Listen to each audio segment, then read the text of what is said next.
Have you or a loved one been injured in an accident? Are you struggling to recover fair compensation? Look no further. At Phillips Law Firm, the experienced personal injury attorneys will fight for your rights and get you the justice and compensation you deserve. They handle a wide range of cases, including car accidents, slip and falls, medical malpractice, and workplace injuries. Justice is a phone call away, so don't wait. Call today for a free case review. Call 1-800-JUSTICE or visit justiceforyou.com.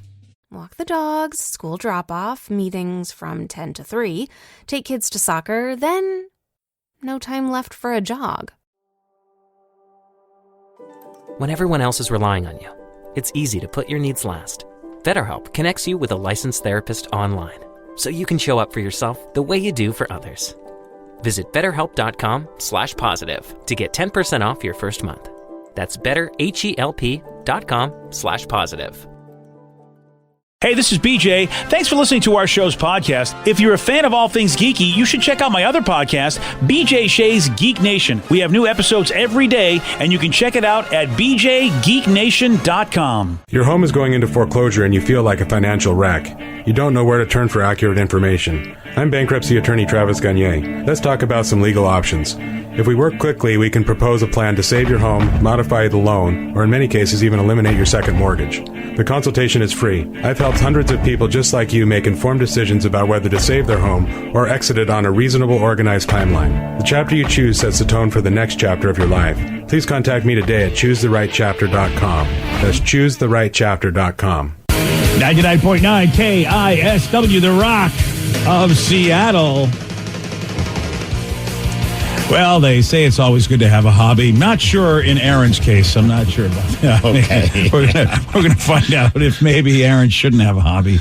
Aaron is from Iowa, which explains, maybe there's not a lot to do out in Iowa, right, Steve? I've never been to Iowa. I know Slipknot's from there. Yeah. And Ryan Castle spent some time there, so don't hold that against Iowa. What else do you need at that point? You got Slipknot, you got Ryan Castle, and you also got 70,000 pencils, my friend, under one roof, and that's what Aaron is saying will get him a world record. His 70,000 pencils. His 70,000 pencils. Yes, and Are they all number 2 pencils? Or he's basically number 2ing those pencils. Oh my God, dude! Because Tatum's got a bunch of coloring pencils, maybe 20, and sometimes I open that thing up, I'm like, there's too many pencils. Yeah. Oh, look at you! You know what? Tatum's looking at you like, oh, Dad, you're so amateur. Yeah, we just started, Dad. Yeah, come on. The current record, only 24,000 pencils.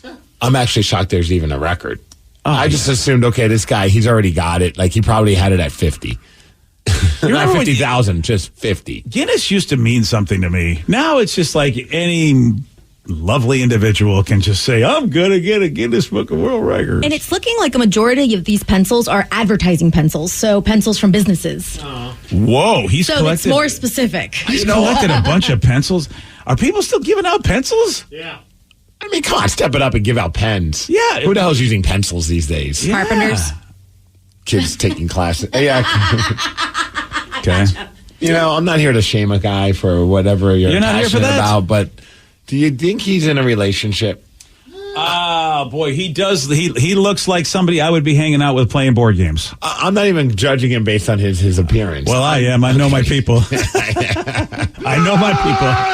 I'm judging this. I mean, because don't you think someone's significant other would just be like Bill or whatever the guy's name is? Aaron. Yeah. You got to stop with the pencils. Whoa. Don't you think someone's like a wife or a girlfriend or a boyfriend? Someone's going to be like, yeah, you know what?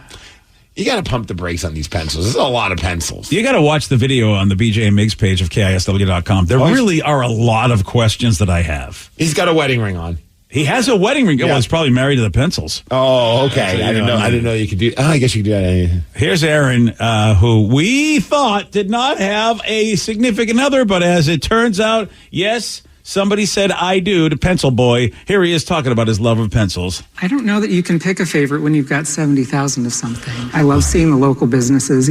For so many of these places, these pencils are the only place where there's any record of that business still. And I think it's just a neat way to kind of preserve the history. Never dreamed I'd be getting to this point. This is kind of amazing. Amazing is one way to describe it. Yeah. I mean, look, there's going to be a time in history where we're going to not need them.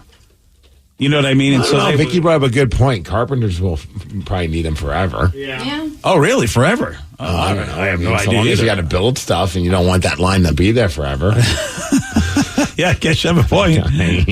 I'm not a carpenter. I don't know, but man, it's still it's probably going to be something that's going to be something from days gone by. You know, because man, I don't know. Unless we continue to give kids pencils all through school, I don't know. Your kid's got them. There he is with his wife. Oh, okay. Oddly enough, she has a bouquet of pencils instead of flowers. No, I'm kidding. That would be great. She should have a bouquet of pencils. Wouldn't it be great if, like, they get into an argument and she just goes through there and starts breaking all the pencils? Yeah, I'm always afraid of that with anybody I argue with, because I think they would just go in and just take my board games, throw them everywhere. Oh, really? Yeah, and that, yeah. So I think that's a real fear.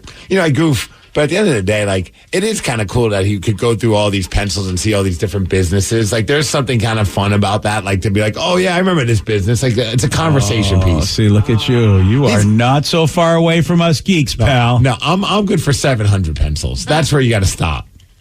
You know what? You're good for 7 pencils. Yeah, you know what? You don't have the patience to collect anything. I don't have a single pencil in my possession. Good for you. Well, you've got Tatum's 20. Yeah, your little kid. You can go if you need a pencil. You know where to go. I did a little digging on Twitter and I found him. He's apparently a junior high math teacher.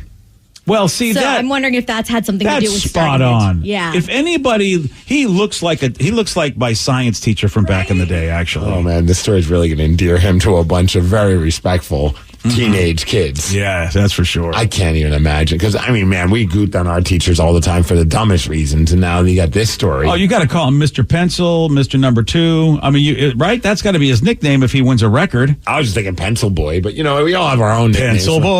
Pencil Boy does what I want to know is I watched the video, and he's got box number 233, box number 172.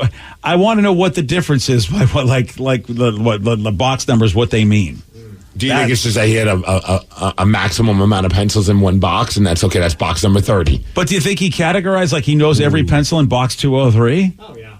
Yeah, he probably does. Yeah. I mean, come on, you guys are just assuming he's some kind of crazy savant with his pencils. Yeah, I know. Why would I think that guy with 70,000 pencils keeps track of all of them? And you hate on the Guinness Book of World Records, but I kind of wonder, how many board games do you think you have? Oh, I know how many, because I have a list that tells me how many I have. Is it on Excel? No, it's actually there's a website called Board Game Geek, and you can and you list all your games that you have. Okay. They do the work for me. I don't have to do any Excel. I just basically they have all the games that have ever been created, and I just say I have this one and add it to my collection. I always say whenever I'm thinking about something, I bet there's a YouTube video. Oh yeah, do this. Now I can always say I bet there's a website made for this. You could be, maybe you're breaking a world record and you don't even know it. I don't even think he's anywhere near the. No, are you serious? No way, Danny. Oh, yeah. How many you got? I think I maybe have 400. Okay, that's a lot more than I thought. Well, dude, honestly, I thought you were going to say maybe like 80. Yeah.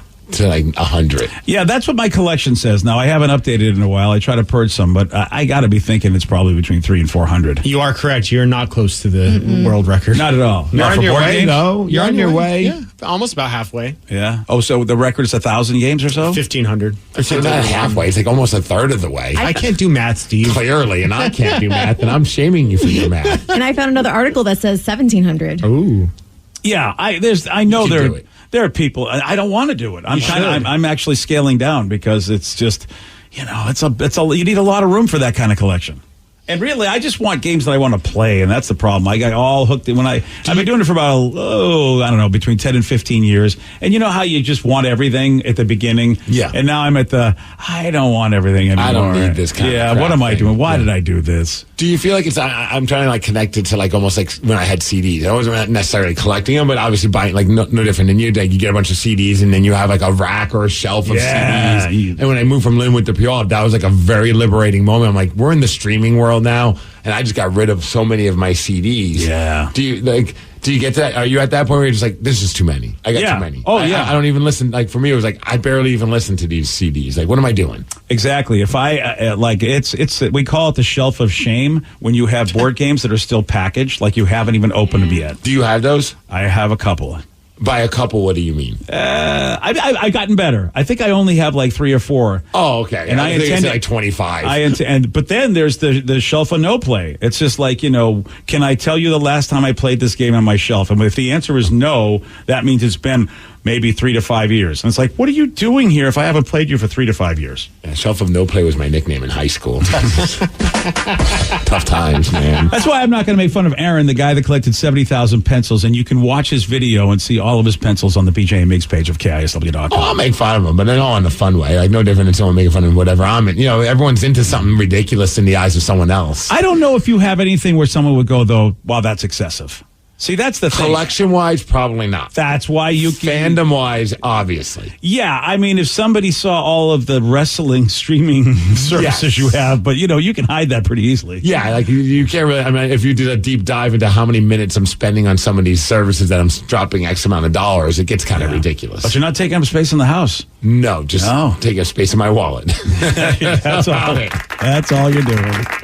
Hey, look, you know what? Again, that guy could be doing a lot worse in life.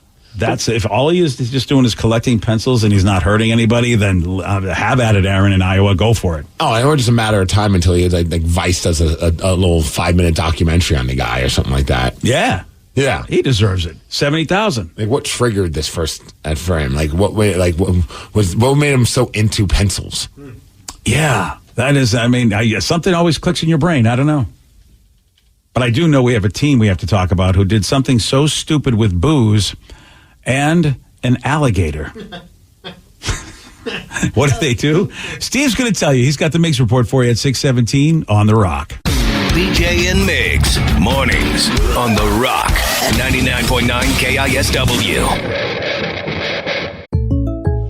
So, I just got the State Farm Personal Price Plan on my car insurance. So you told your agent you play the bagpipes for your dog? What? No, I didn't get that personal. My agent just helped me create an affordable price just for me. Okay, let me show you what I've been working on. Hey, Buster! Call State Farm agent Sierra Belleville in Bellingham today.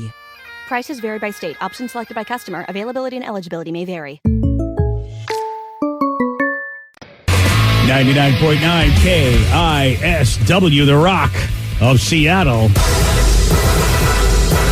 If you're hearing an informative newscast right now, well, then you must not be listening to BJ and Migs. Live from the KISW News Center in downtown Seattle, this is the Migs Report. Well, thanks, you guys, and thanks to Palace Law for giving us the Migs Report. And today, shout out to all the air traffic controllers. Shout out to my friend Thomas. He's an air traffic controller, and it's Air Traffic Controller Day. Yeah, and you know something? We have a lot in common with them. Pressure.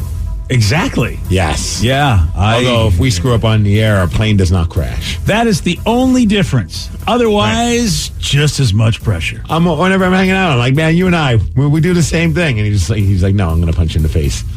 You know what, Mike? You can tell him my therapist told me that. Oh, okay. I'll let him know that. Yeah. Tell my therapist that we have high stress. Thomas? Yeah. PJ's therapist says our job is just as stressful as your job. Yeah. So suck it. Yeah, well, I wouldn't tell him to suck it. I feel like he's our compadre. Oh, well, your old therapist would have told me to tell him to suck it. Yeah, the other one, he tells everybody to suck it. Also, today, it's International Kissing Day. So kiss your friends from Mexico. Kiss your friends from Canada. Lay one on a friend from Russia. Yeah. Or if you're my therapist, tell them all to suck it. Yes. And then most importantly, today is a day. I like fried chicken. Yeah. For all those that are a fan of delicious fried chicken. Yeah, it's National Fried Chicken Day. Yeah. That's pretty awesome. I went and got because me being the plant-based weirdo that I am, I went and got some plant-based chicken wings. Yeah. Why would you do that on fried chicken? Wait. Well, it wasn't fried chicken day, but I was all fired up because I thought it was the ones where they make the fake bone and all that. Oh. And then I get them, and I'm like, they're just fake chicken nuggets shaped like chicken wings. See, that's why very disappointing. They're boneless chicken. I was not happy about that. I was here for the bone. Yeah, you were. All right. This is a crazy story it's just kids doing stupid things. It's a bunch of teens doing stupid teenage things, which, as much as you want to give them a hard time, everyone as a teenager, we could probably take calls from people who did stupid things as teenagers. Well, this one happened in Florida, and it definitely doesn't help the reputation of people in Florida. Well, there's a teen near Tampa. He's in trouble because, him and some buddies, they posted a video of them hanging out in a parking lot, and they got a baby alligator to latch onto a can of Twisted Tea. and that baby alligator had it in its mouth, and then one of them picked the gator up with the can still in its mouth and chugged the twisted tea. Okay. Oh, okay. That's a really little baby gator, but still. Yeah. They can still bite you.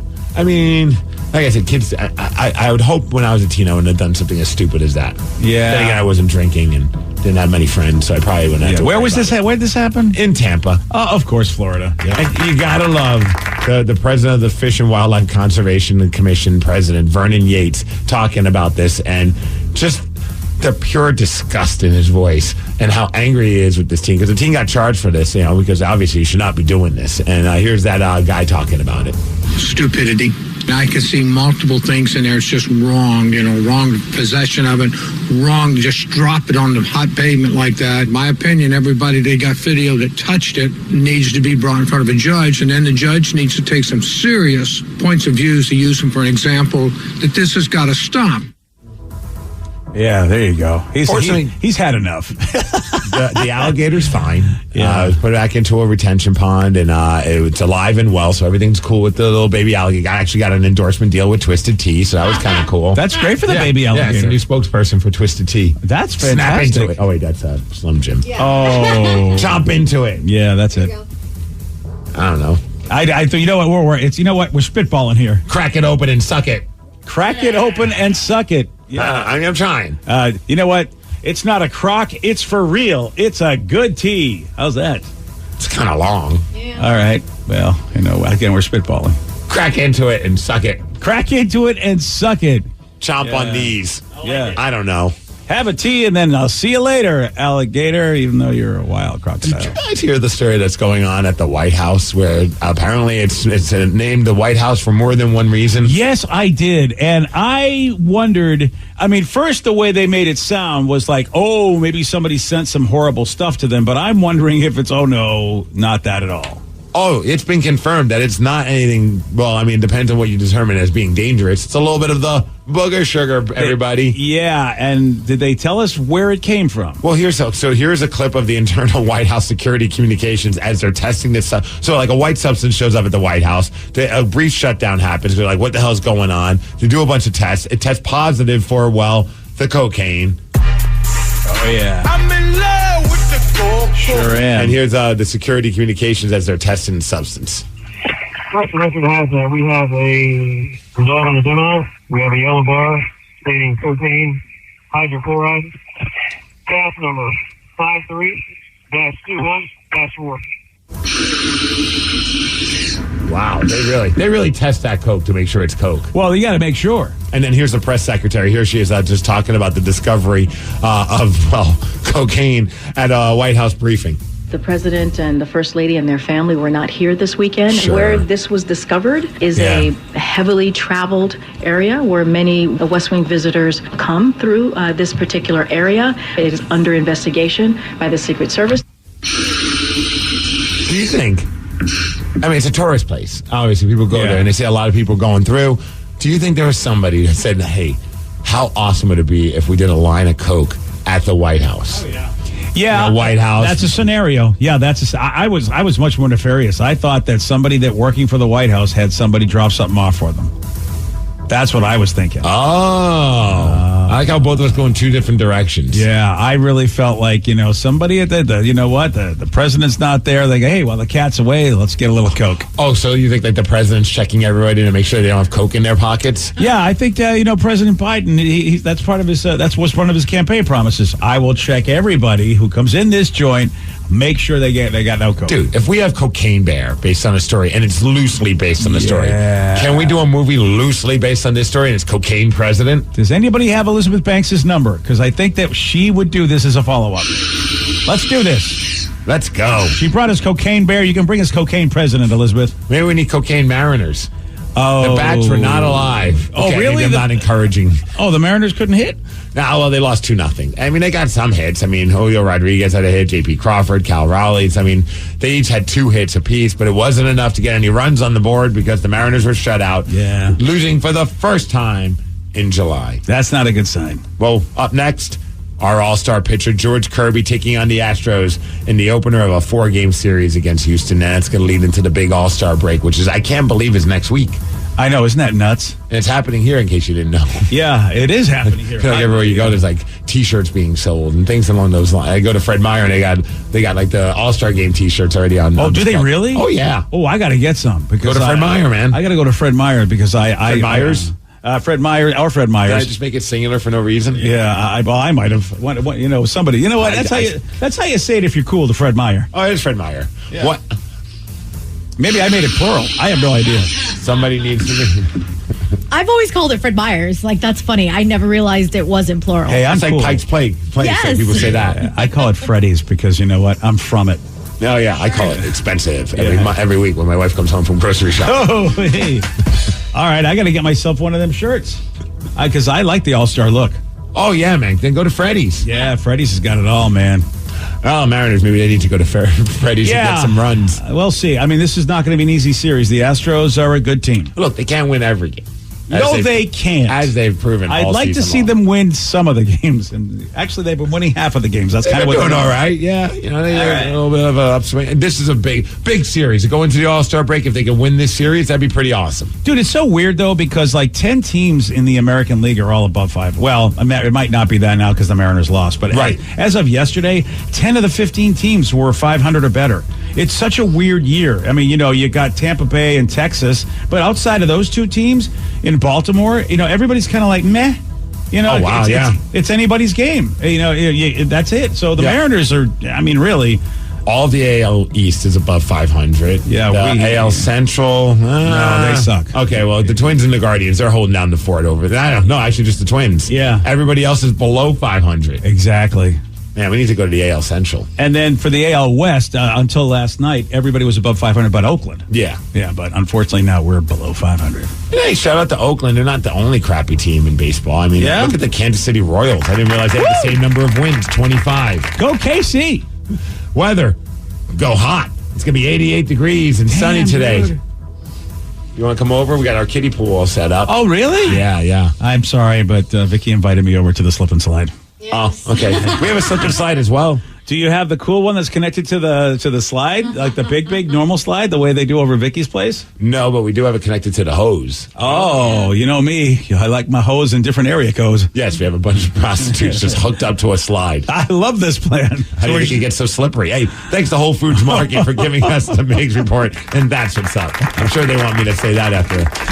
Yeah, did you say Whole Foods? I think you said Whole Foods, sir. Whole Foods. Great place. WHOLE. Great place to shop, by the way. Whole Foods is legit. Hell yeah. Yeah. Well, thank you for that fine report. You did a great job. It's going to be so hot today.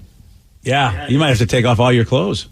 Oh, I do in the backyard. Yeah, that's probably why your neighbor has that's why they got the drone flying over. I should have just let them continue to fly that drone. Eventually, they would have just stopped. Yeah. Oh, dude, that's what I'm telling you. You don't have to say a word to them. You just take that shirt off and just start performing for those folks. Start looking at the camera. They will never fly that drone over to your yard again. They'll purposely crash into my neighbor's house. They'll probably go blind. I mean, they'll just be like, I'll never fly this again. I can't see. Yesterday, we played this audio of a woman that had a meltdown on a plane saying that another passenger on the plane was not real while she was heading towards the exit. It was quite an epic meltdown from her. Now, somebody said that this is very reminiscent of the movie Final Destination. I don't remember that part. Oh, you don't think she was punking everybody and really was doing performance, or just coincidentally life imitated art? I have no idea. I forget that from Final Destination as well. Yeah, I don't remember that. Clearly no one in this room is a big Final Destination I remember the fans. logs. Same. You know, and I mean, I watched all the movies, and all I can remember Final Destination is that log truck. What a great scene. Oh, yeah. Forever will freak me out when I'm on a freeway. So if you missed this lady who just gave this crazy rant, here's the audio of her on the plane. I'm telling you, I'm getting the off, and there's a reason why I'm getting off, and everyone can either believe it or they cannot believe it. But I am telling you right now that back there is not real, and you can sit on this plane and you can die with them or not. I'm not going to. You know what I like about her, though? If we could just put her on the internet, because she said you can believe it or not believe it. She let us all have our own opinions. And I also really like her for that. I also like that she was trying to rally the troops. Like, look, I don't feel safe. Come with me. Yeah, she was doing a Tom Cruise. Because I don't know if I saw, so I'd be like, I'm just getting off this plane. Screw everybody else. Dude, sometimes if you're sitting there and you watch enough movies, do you get off the plane? I might take that as a sign. Oh, and just be like, you know what? Is it worth the risk staying on this plane kind of a thing? I don't want to be lost or yellow jacketed. I don't want any of that to happen to me. The next thing you know, you're sending me all these stupid chain emails on Facebook. That's the same mentality. Like the what if? Yeah, what if she's right? What if that prince really does want to give me money? See, I don't mind losing money, but I don't want to go down in a plane. See what I'm saying? It's like, I don't want to hear Alanis on it. Like as the plane's going down on my iPhone, I got playing Ironic. I don't need that. You know what I mean? I think I would get off the plane. But now here's the weird thing. She said somebody wasn't real. I wonder if she was referring to this guy because it turns out Carrot Top was on the flight. Dude, that's what I thought too. I'm like, Carrot Top's got a freaky look because of all like the plastic surgery and the eyebrows and all that. Maybe she just thought this guy's not a real human being. And so here's what he posted on social media about being on that flight with the lady. Hi, everyone. I just want to let you know I made it home. I give my hats off to everyone at American Airlines today for how they handled the situation. That nut job just lost your mind in front of the whole plane. 5 hours later, we're here in Orlando. I hope you're having a relaxing evening behind bars in Dallas, Texas. Hope you enjoyed your little stunt. Oh, wow. He is not happy with her. When Carrot Top calls you a nut job, that's when you have to reevaluate life. No, really. It's like, there's a professional. And he's posting this video in like a weird red light, and he's shirtless. Yeah, this is, I know Carrot Top likes the fact that he's swole now, and it's sort of like a reddish-orange carrot light. Maybe that's what he just wants to look like. Is that his thing? I want to look like a carrot? And I haven't seen him since the glasses. So the glasses are new. I'll be honest, the glasses make him look a little less freaky because you don't see the eyebrows because of all the facelifts. His eyebrows are just constantly like pointed. Yeah, dude. I don't think I would know that was Carrot Top unless you didn't tell me. Because the glasses are weird. He looks like an alien these days with that. Like, I don't know if that's the filter. Is that the filter? No, that's just him. Or is that him? Yeah, no, that's just him. God, he looks like he looks like a Snapchat filter. He really does. If that's really him, that has to be a filter, Vicky. His head looks so huge. No, I think it's just the angle, man. Oh my God, he looks so weird. He looks like the guy that I would buy acid from at a festival. Yeah, he does. He looks like an old raver. Yes. He really, really does. It still goes. He's still going to festivals, man. Oh, man. And if you walk by him, you hear him just go acid. And you're like, wait a second. All right, aren't you Carrot Top? I don't know, man. All right. That's a look. I'll give it to you, Carrot Top. That's a look. Wow, that's all right. I'm seeing a little bit more normal looking pictures of him. He's very vascular. Yeah.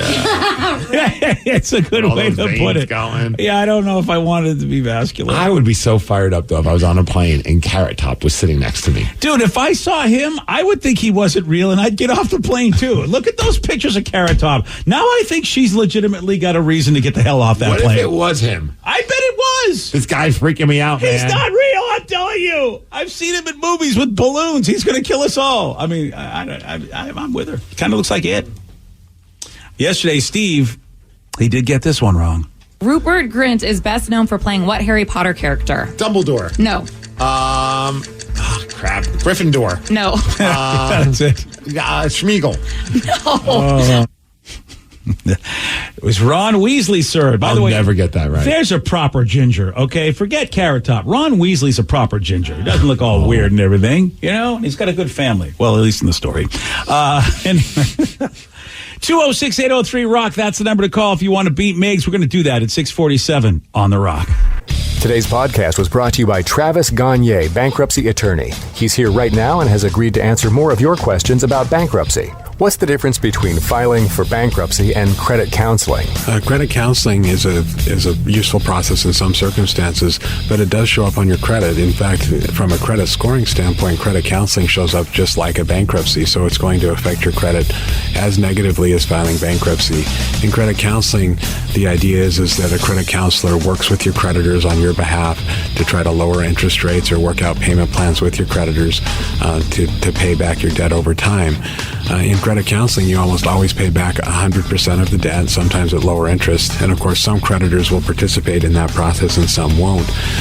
So you're usually left with kind of a mixed result with credit counseling and, of course, a high payment. Thanks, Travis. If you have more questions about bankruptcy, you can reach out to Travis anytime at ChooseTheRightChapter.com. That's ChooseTheRightChapter.com. Thanks for listening. If you have sleep apnea and struggle with CPAP, consider that CPAPs were invented in 1980. Do you even remember 1980? Everyone's house had one telephone. There were like 4 TV channels. Come on. You played video games in arcades and watched movies in theaters. GPS was a folded map and a helpful gas station attendant. And social media was inviting the neighbors to come look at your vacation pictures. A lot has changed since 1980. Now, for people who struggle with CPAP, there's Inspire. Inspire is an implanted device that treats sleep apnea inside your body at the click of a remote. It's the only FDA-approved sleep apnea treatment of its kind. While you sleep, Inspire keeps you breathing normally and resting comfortably. No mask, no hose, just sleep. To learn more, visit InspireSleep.com. Inspire, sleep apnea innovation. Inspire is not for everyone. Talk to your doctor to see if it's right for you and review important safety information at InspireSleep.com. Walk the dogs, school drop-off, meetings from 10 to 3, take kids to soccer, then no time left for a jog. When everyone else is relying on you, it's easy to put your needs last. BetterHelp connects you with a licensed therapist online, so you can show up for yourself the way you do for others. Visit BetterHelp.com/positive to get 10% off your first month. That's BetterHelp.com/positive. Have you been in an accident that wasn't your fault? Feeling overwhelmed and unsure what to do next? Look no further. The personal injury attorneys at Phillips Law Firm are here to help. Phillips Law Firm understands that accidents can turn your life upside down. That's why they're dedicated to fighting for the compensation you deserve and to making the process as stress-free as possible. Don't wait any longer. Call now, 1-800-JUSTICE, or visit justiceforyou.com. Hey, this is BJ. Thanks for listening to our show's podcast. If you're a fan of all things geeky, you should check out my other podcast, BJ Shea's Geek Nation. We have new episodes every day, and you can check it out at bjgeeknation.com. Your wages are being garnished. We can stop that now. It's hard enough to pay your bills when things are good, let alone when a big chunk of your take-home pay is gone before you even get your check. I'm bankruptcy attorney Travis Gagne, and I can stop the garnishment and get the creditors off your back immediately, often the same day as our consultation. Both Chapter 7 and 13 provide bankruptcy relief, but choosing the right chapter is crucial. In a free consultation, we can create a plan to get your finances back under your control. The chapter you choose sets the tone for the next chapter of your life. Please contact me today at ChooseTheRightChapter.com. That's ChooseTheRightChapter.com. 99.9 KISW, the Rock of Seattle. Okay, so I got to tell you something. We've talked about this before. If you want the Mariners to score runs, you've got to buy KISW baseball T-shirts. We sold 0 shirts yesterday. Now that makes sense. So, I mean, look, you got to get this team into the playoffs, which means you got to do your part. And these shirts do look pretty awesome. We have 2 versions of these 3/4 sleeve length shirts. We have the home version, the away version. It's got the great Rock logo that we all love, plus a baseball, a trident. What else do you need, man? They're in those baseball colors, if you know what I mean. Wink, wink, nudge, nudge, so you know. You know, if you go to the All-Star game, I am going to do some All-Star game festivities. Steve, I'm going to go to one of the... I heard you were invited to be a part of the home run derby. I'm going to be there, swinging the bat. But here's the... I was practicing and I hurt my oblique, so I will not be participating. They're very upset about that. Okay, well, now I want my money back. I'm still going to wear my Rock baseball shirt, though, when I go, because that's what it's all about. If you see me at the ballpark, you know it's me. Why don't you be fashion forward like myself? Get one of these Rock baseball shirts today at KISW.com. Let's play B Migs. It's time to play the game. So everybody scream his name. B Migs. Don't be a loser. Whoa. B Migs. You're a loser. Who's ready to be Migs? I think yes, I am. Okay, good. Because I know Justin from Bellevue is. Justin, are you there? I am here. All right, Steve, now get out. Goodbye.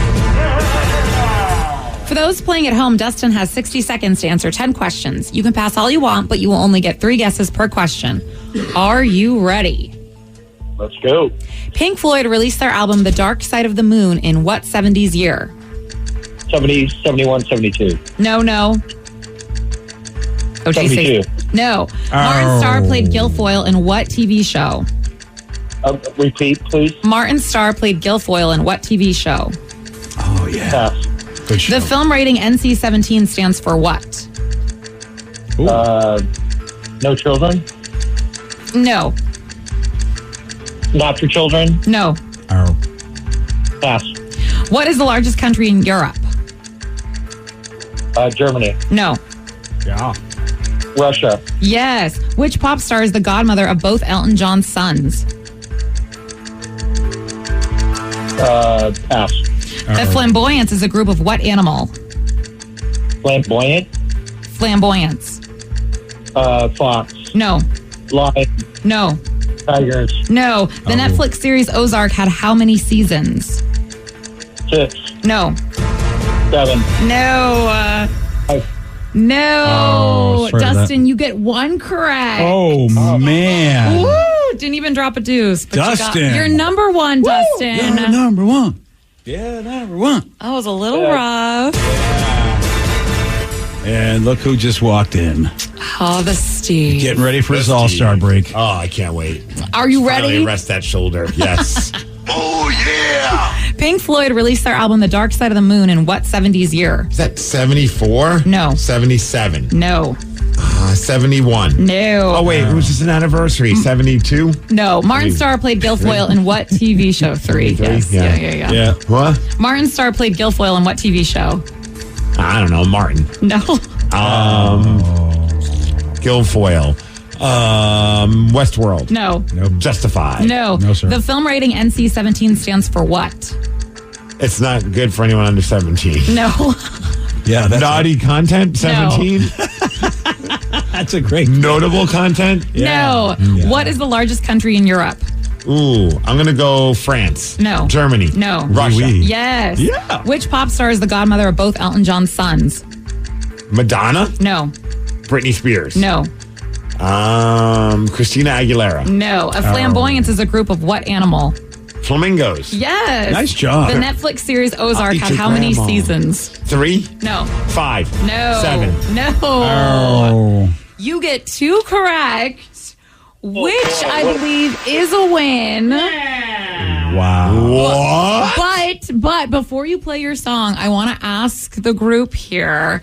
So Dustin said NC-17 is no children. Right. The actual, it's no children under 17 or no children 17 and under. Yeah, I wasn't. I thought about that. Do we? So what was the question again?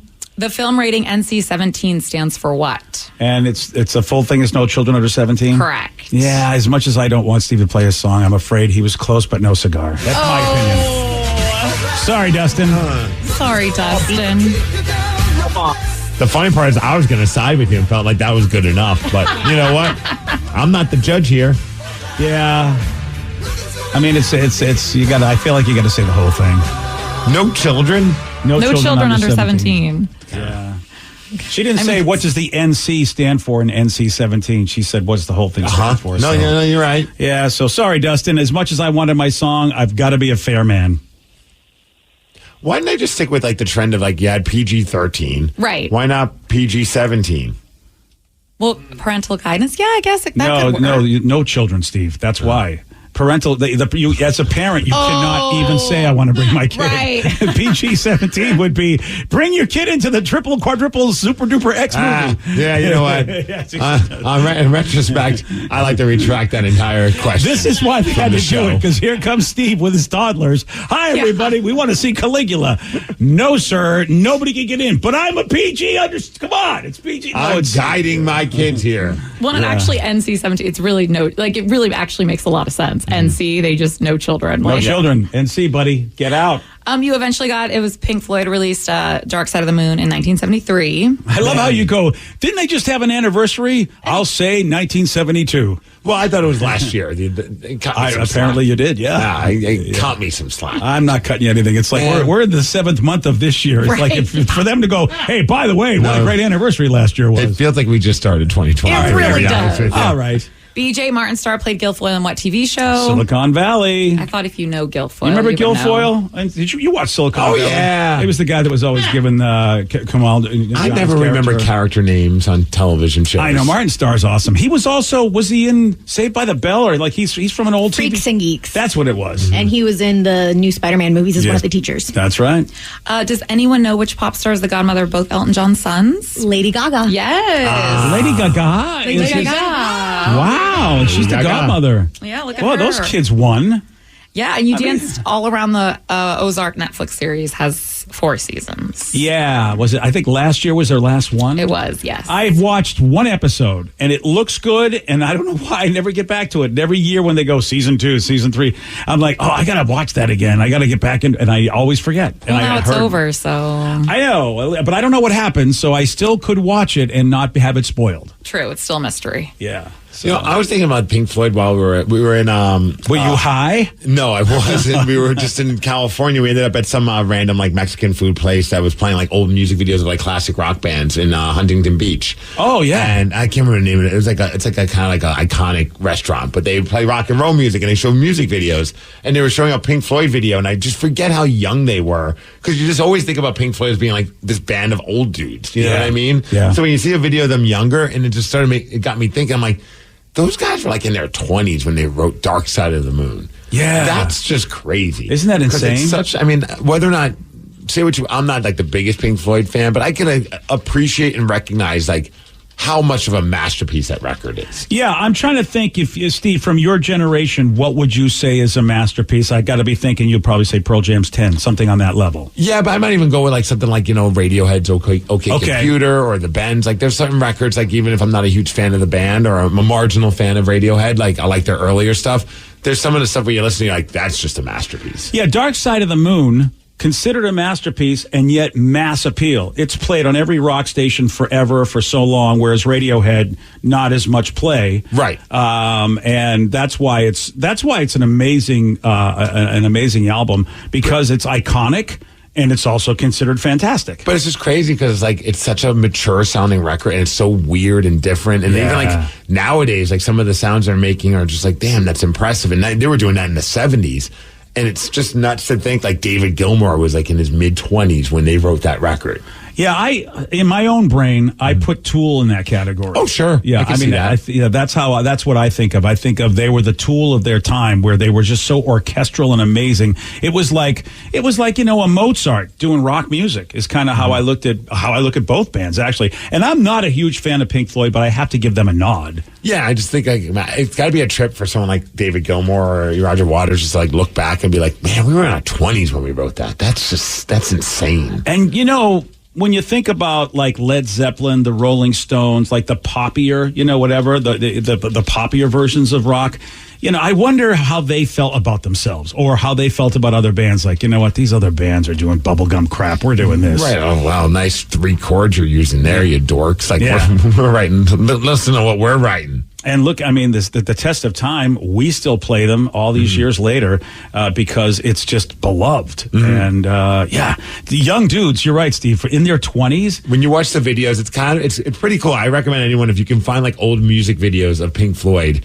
it's cool to see because for the longest time, they've just been these old dudes. Do we know if they had any enhancement when they were doing this? Oh, I'd imagine it. I would imagine think about too. Sid Barrett. He did so many drugs that things kind of got a lot weird for him. That's why, it's like, man. I'm sure they were all like just tripping on whatever and just writing these songs. What if you're a sober music guy going, I could have probably written stuff like that if I was high. Well, there's a lot of that. That's a whole like crazy conversation. But like, a lot of artists, like when they sober up, unfortunately, their songs aren't in the eyes of the public. They go, oh man, these aren't the same. Like, because something. Yeah. Sometimes you tap into something, good or bad, but like you do tap into, you listen to Alice in Chains, Dirt. I mean, that's mushrooms, man. Well, that's even heavier stuff. I mean, LSD, man. Heroin and stuff. I mean, heroin. I don't know. Pink Floyd wrote songs about heroin. Yeah, Comfortably Numb. Yeah, you're right. I not having done any of that, all I've ever done is ayahuasca. I don't know the different trip that heroin would be as opposed to LSD, as opposed to mushrooms. Like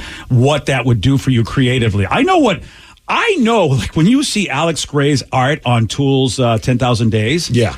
If Alex Gray did not do some sort of psychedelics, the artist, because that's exactly what it feels like. That guy basically, I remember when I first saw 10,000 Days, I'm like, holy crap, did they follow me into the Amazon and watch me do my tripping on ayahuasca? Because this is what it looked like. Everybody be like, hey, have you ever done any kind of hallucinogenics or any kind of psychedelics? No, man, I don't even drink coffee. Like, I don't touch anything. How crazy would that be if Alex, because you see Alex Gray's paintings and really they are trippy as all get out, man. And it is, if that guy never did a drug, I'll be like, you got to be kidding bonkers. me. Yeah, wow. Good stuff, though, man. And a happy anniversary to Pink Floyd's Dark Side of the Moon. 50 years. Yeah, 5-0, man. Wow. Damn, they were young. We were young. Not anymore. All right, well, congratulations. Okay. Hey, we've got a new segment on the show, and it's designed to help you. Yes? We want to help you. You got a relationship problem, a problem at work, anything else where you need advice? And I'll tell you, it does not matter how dumb you think it is, because you know how dumb we are. Yeah, we're here for you. Call us or text us now, 206-803-ROCK. It's Help Wanted. We're going to do it at 7:17 on The Rock. BJ and Migs, mornings on The Rock, 99.9 KISW. Aumenta el desempeño de tu vehículo y ahorra gasolina con O'Reilly Auto Parts y Lucas. Llévate 2 botellas de tratamiento para combustible Lucas por solo $10. Además, obtén puntos dobles o rewards con esta oferta. Detalles en la tienda. Realiza tus compras en tu tienda O'Reilly Auto Parts más cercana o visita O'ReillyAuto.com. O'Reilly Auto Parts.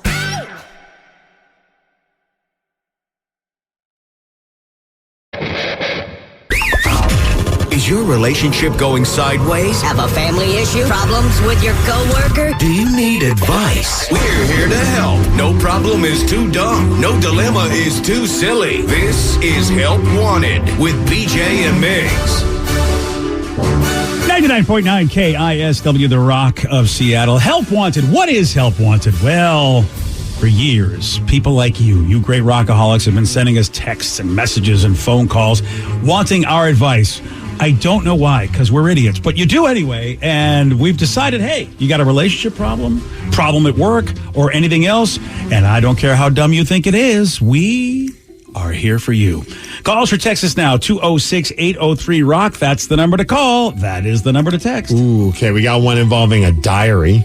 Oh, dear diary. Yes, we got another one that involves a pregnant person. Oh, okay then. And then we have another one that's involving a wedding ring. Which one do you want to go with, BJ? Let's Joey D's. Oh, Joey D's. What do you think we should do? Diary, pregnant, or what was the other one? Relationship? Wedding ring. Wedding ring. I want to hear about this diary. What's going on? Oh, man, I was kind of hoping. I was putting it into the universe, hoping that this is the one we're going to go with, because I feel like this is something that I bet your daughter has something to say about. All right, I'll get in here, Sarah, just in case. Dear diary. Okay, it's not necessarily that, but okay. It is about a diary. Okay, so, guys, I need your help. I'm a mother of 2 teenage daughters, and I recently found out that one of them has been stealing from multiple stores, and I just don't know what to do.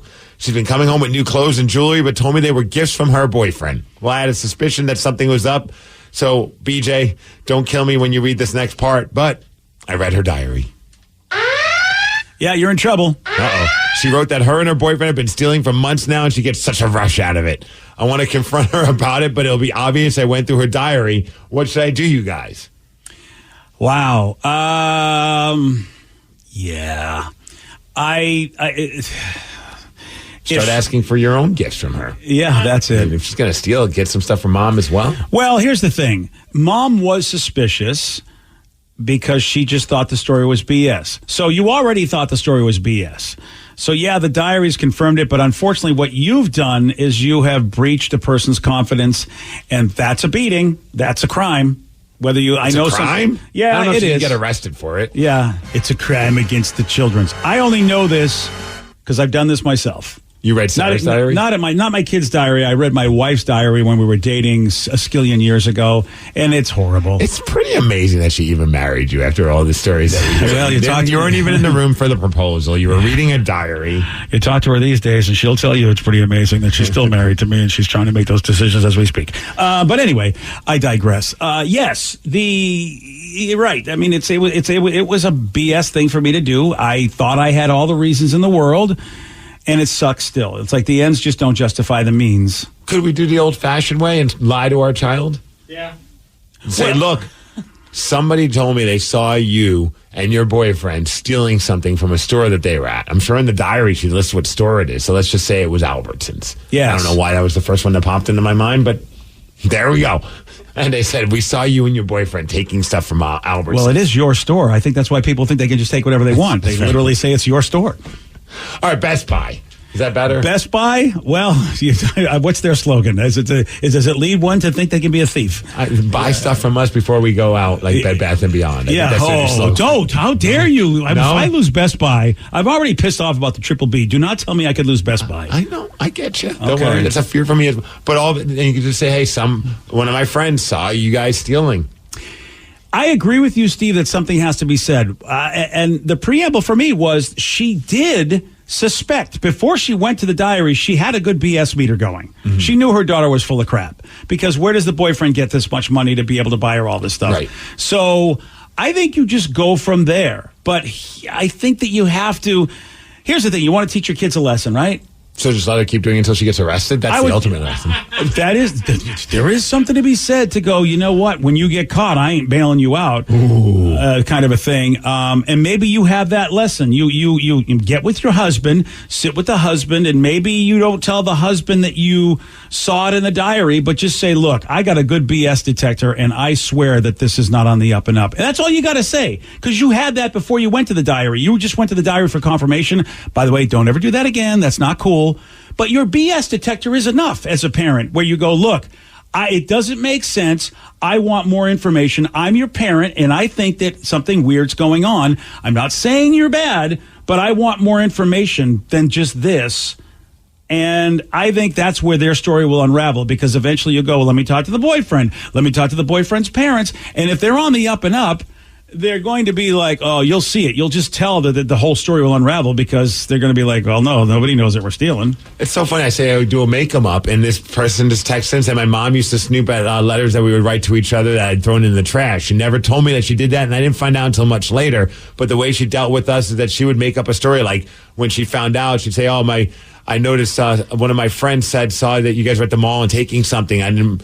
And that's how she would like kind of confront the person about it. Yeah, I guess. I mean, again, you're lying to tell the truth. That's what us parents do. Yeah, we lie. It's a tough one. Well, Sarah, on the other hand, over there, who had a diary, and Sarah, you see, the thing is, Sarah just would admit to all the crappy stuff she did. Oh, absolutely. I would. You don't have to go through my diary. I would tell you I'm stealing. But you're accustomed to dating criminals before. prior to the man you married. Yes, that we know of. He's on the up and up. He is. Yeah, I mean, and I used to have ex-boyfriends that would steal stuff, but I mean, I was the girlfriend, so I didn't really care that much. But I mean, I don't know. Dad, it's interesting to think that if you were to go through the diary, you would tell your significant other. You didn't go through their diary, but you would say like, hey, I think something's sketch, and kind of maybe put the ball in their court. Just as much of a lie as mine. Right, yeah. But not as much as tell them like, yo, I went through the diary and this is actually happening. At least mine feels like it's like almost like a cool like spy movie. Yeah, we saw you at that one store. All right, yours is like a bad M. Night Shyamalan movie. Oh, I got weird vibes, man. I just got vibes. I see theft people. Yeah, it's weird because then you like betrayed your own daughter, but then you're also lying to your significant other. But if you found out that I read your diary, if you found out I read your diary, that you would be so mad at me. Oh, I probably would never forgive you. That's why I wouldn't tell you. And that's why I'm telling her to stop. It's like, don't mention the diary. You'll do much more harm to the relationship. Yes, but she's already done it. I agree, but she was sus before. The toothpaste is out of the tube. Yeah. But she thought the kid was sus. That's why she read the diary. So if she hadn't read the diary and just comes from the place of, I think you kids are sus, then yes, you go ahead with my plan. I think I'd be more annoyed that my parents using the term sus as opposed to them reading my diary, to be honest with Well, you know, these kids are a bunch of tryhards, so that's the problem. yeah. I'm just saying, you know. Hey, one texter says, confront her. She's the parent and the child is breaking the law. Shut that S down immediately. Another person said, at what point does the mother become legally liable because she's aware of what's going on? Okay, I don't know if they'll go that far with Johnny Law and the loss prevention services people. Which depends on what they're taking. What if they're taking diamonds? Yeah. Then they're very good criminals if they're taking diamonds. And some That's sweet impressive. Levi's jeans. That's what goes with diamonds. Everyone knows if you're stealing diamonds, you got to go for the sweet Levi's. Oh, anytime I see someone rocking Levi's, I'm going to let me see the rock. Yeah. Let's go. Let's go, Jenny from the block. I know what you got going on. Yeah. Well, and I also think too, like, if they're so like in this story together and the parents are like, I think you're being like sus or whatnot, I don't think they're ever going to admit it. I don't think they're actually going to Sarah, come clean did like you think they would. Do you remember what kind of parent I was? No, Ask Joey Dees. I was always on the case. Fine, you got me, Dad. Your vibes were right, man. I'm like a dog with a bone that won't let go. I mean, that's what you got to be, that kind of parent. No, Joey probably lied to you up and down, left and right. You don't know anything about his life. Because These children are I criminals. know about it. I was the one that busted his big fake paper ring. You know, mom bought it, but I knew what was up. Oh, man, you were too good, man. It didn't help that my friends left a voicemail saying that I wasn't in class that day, but, you know. I was on the case, Sarah. Whatever. Yeah. This is a very hard one because I feel like honestly I kind of agree with the texter. Just let her get arrested. Pay the price. Well, that was my idea. Oh, that was your idea with you. Yeah, I kind of agree. Steve wants the kid to do go crazy. hard time. Keep doing crime. Eventually you'll get caught, kid. So it says, hey, Scared these straight. days, when parents value, they can be held ultimately responsible for their children's criminal activities. The child has no right to privacy. They really can. They have no right to privacy. While they're living at home, they're under 18. The parents are handcuffed to their children because the child isn't going. The whole other thing.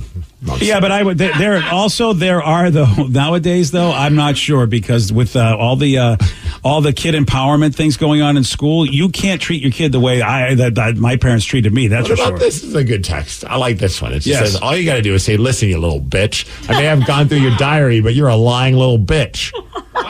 That is, I think, a way to foster great relations with your child. I like that. I'm going to remember that. Yeah. You remember that for Tatum? Yeah, when she's hey, older? Tatum. No, today when she doesn't put her Legos away. Yeah. Listen, little Lego B. It would have worked for me, honestly. Yeah. Tatum was already mad at me yesterday. I don't need to get her all fired up. Well, what did you do? Go through her diary I just again? wanted to play with a plug that was, my wife was vacuuming and she wanted to put her hand on the outlet. And I was like, you stay away from that. And she's like, Daddy's mad at me. I'm like, I'm not mad at you, you little twerp. I'm just worried that you're going to I'm get not mad at you, you little twerp. It's so hard for me to understand why she would interpret that as anger from you.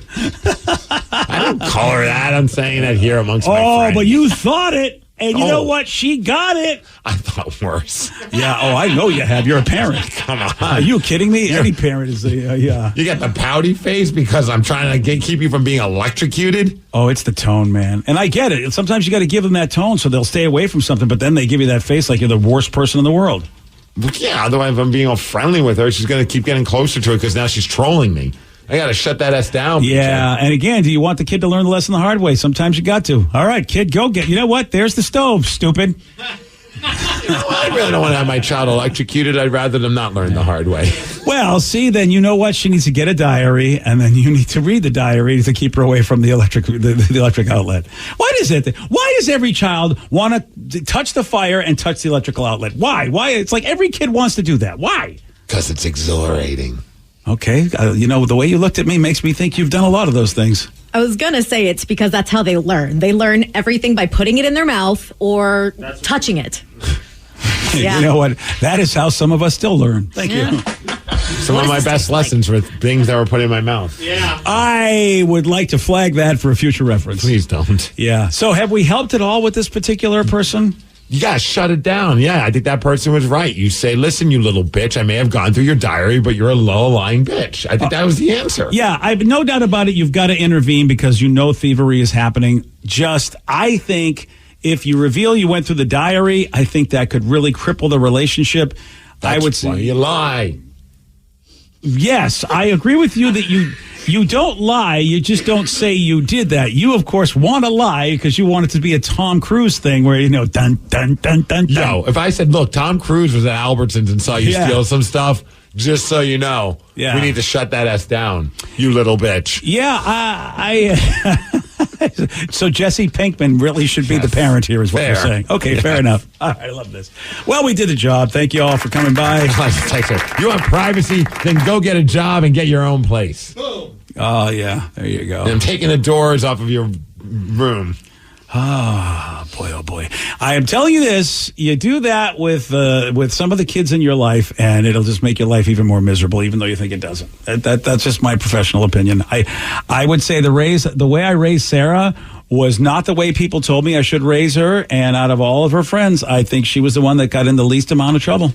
I'm the best. Thank you. I mean, there were drugs. There was drugs everywhere. All sorts of drug usage. All sorts of problems. Sarah was an honor society kid. Got the thing from President Obama, which pissed off all of her smart friends because they were like, "How the hell did that happen?" Well, he had this to say about that. I made bad choices. I got high.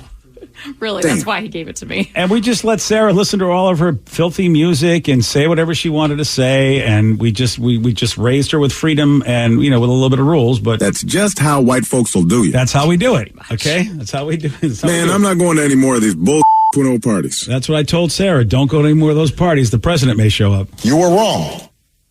All right, maybe I should have let her go to that one party. You ain't my.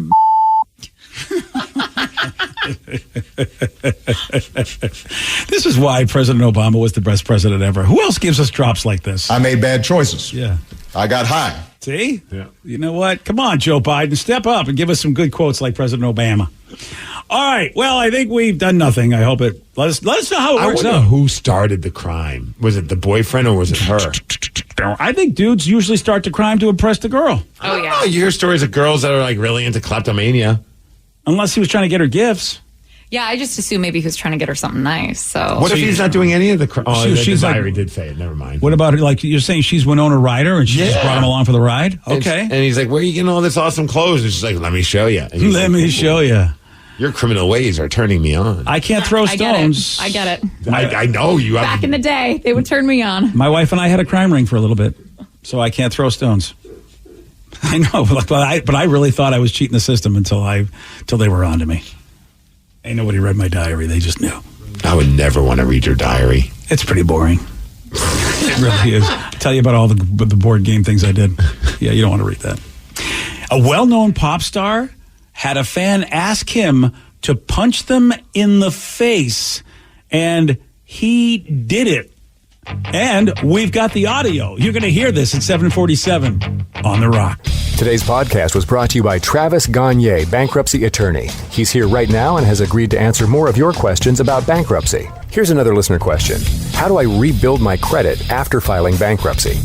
You rebuild it, one creditor at a time by making your payments on time on your rent or your mortgage, by continuing to make car payments on a car that you keep during your case. You can also, as I said earlier, you can almost always get a credit card almost immediately after filing bankruptcy. Sometimes it's a secured card, and it'll almost always have a really high interest rate on it. But you could get a small balance credit card and charge a tank of gas or a dinner once a month on that and make the payment, pay it off every month, and that'll help you build a credit history one creditor at a time, and will help you rebuild your credit over time. Thanks, Travis. If you have more questions about bankruptcy, you can reach out to Travis anytime at ChooseTheRightChapter.com. That's ChooseTheRightChapter.com. Thanks for listening. Dealing with an accident and injury claim can be overwhelming. Let Phillips Law Firm fight for you. We understand the pain and suffering, and we're here to guide you through. Call 1-800-JUSTICE today for a free case review, or visit justiceforyou.com and let Phillips Law Firm help you on the road to recovery. Hey, Washington. Delta Dental and our Cora Foundation are continuing our mission to improve oral health for everyone. Research shows that diverse dental teams benefit patients and dental practices. Our Dental Pathways program inspires youth from historically underrepresented groups to pursue dental careers, giving kids of diverse backgrounds hands-on experience to see what it's like to become a dental professional. Everything we do is to help power Washington smiles. Learn more at CavityFreeWA.com.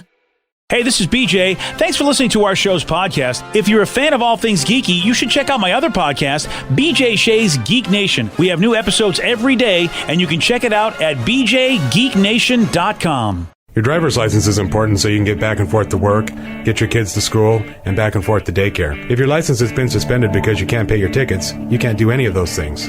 Let's talk about Chapter 13 bankruptcy. You may have heard the tickets cannot be discharged, but they can be dealt with in a Chapter 13 case. Why not come in for a free consultation? The chapter you choose will make all the difference to your getting back legally on the road. Let's design a plan to pay off your tickets and restore your license immediately. I'm attorney Travis Gagne. Please contact me today at choosetherightchapter.com. That's choosetherightchapter.com. 99.9 KISW, The Rock of Seattle. Danny's favorite man, Machine Gun Kelly. Yeah. He's wearing his Machine Gun Kelly fan club shirt today. I thought that was pretty cool. Yeah, that's pretty. I mean, I'm glad Danny turned the corner on that like you did with Pete Davidson. You know, sometimes it just takes a while. Yeah. Machine Gun was performing at a festival in Belgium on Saturday when he saw a sign from a fan in the crowd that read, "I just came from Mexico for you to punch me in the face." We punch him in the face.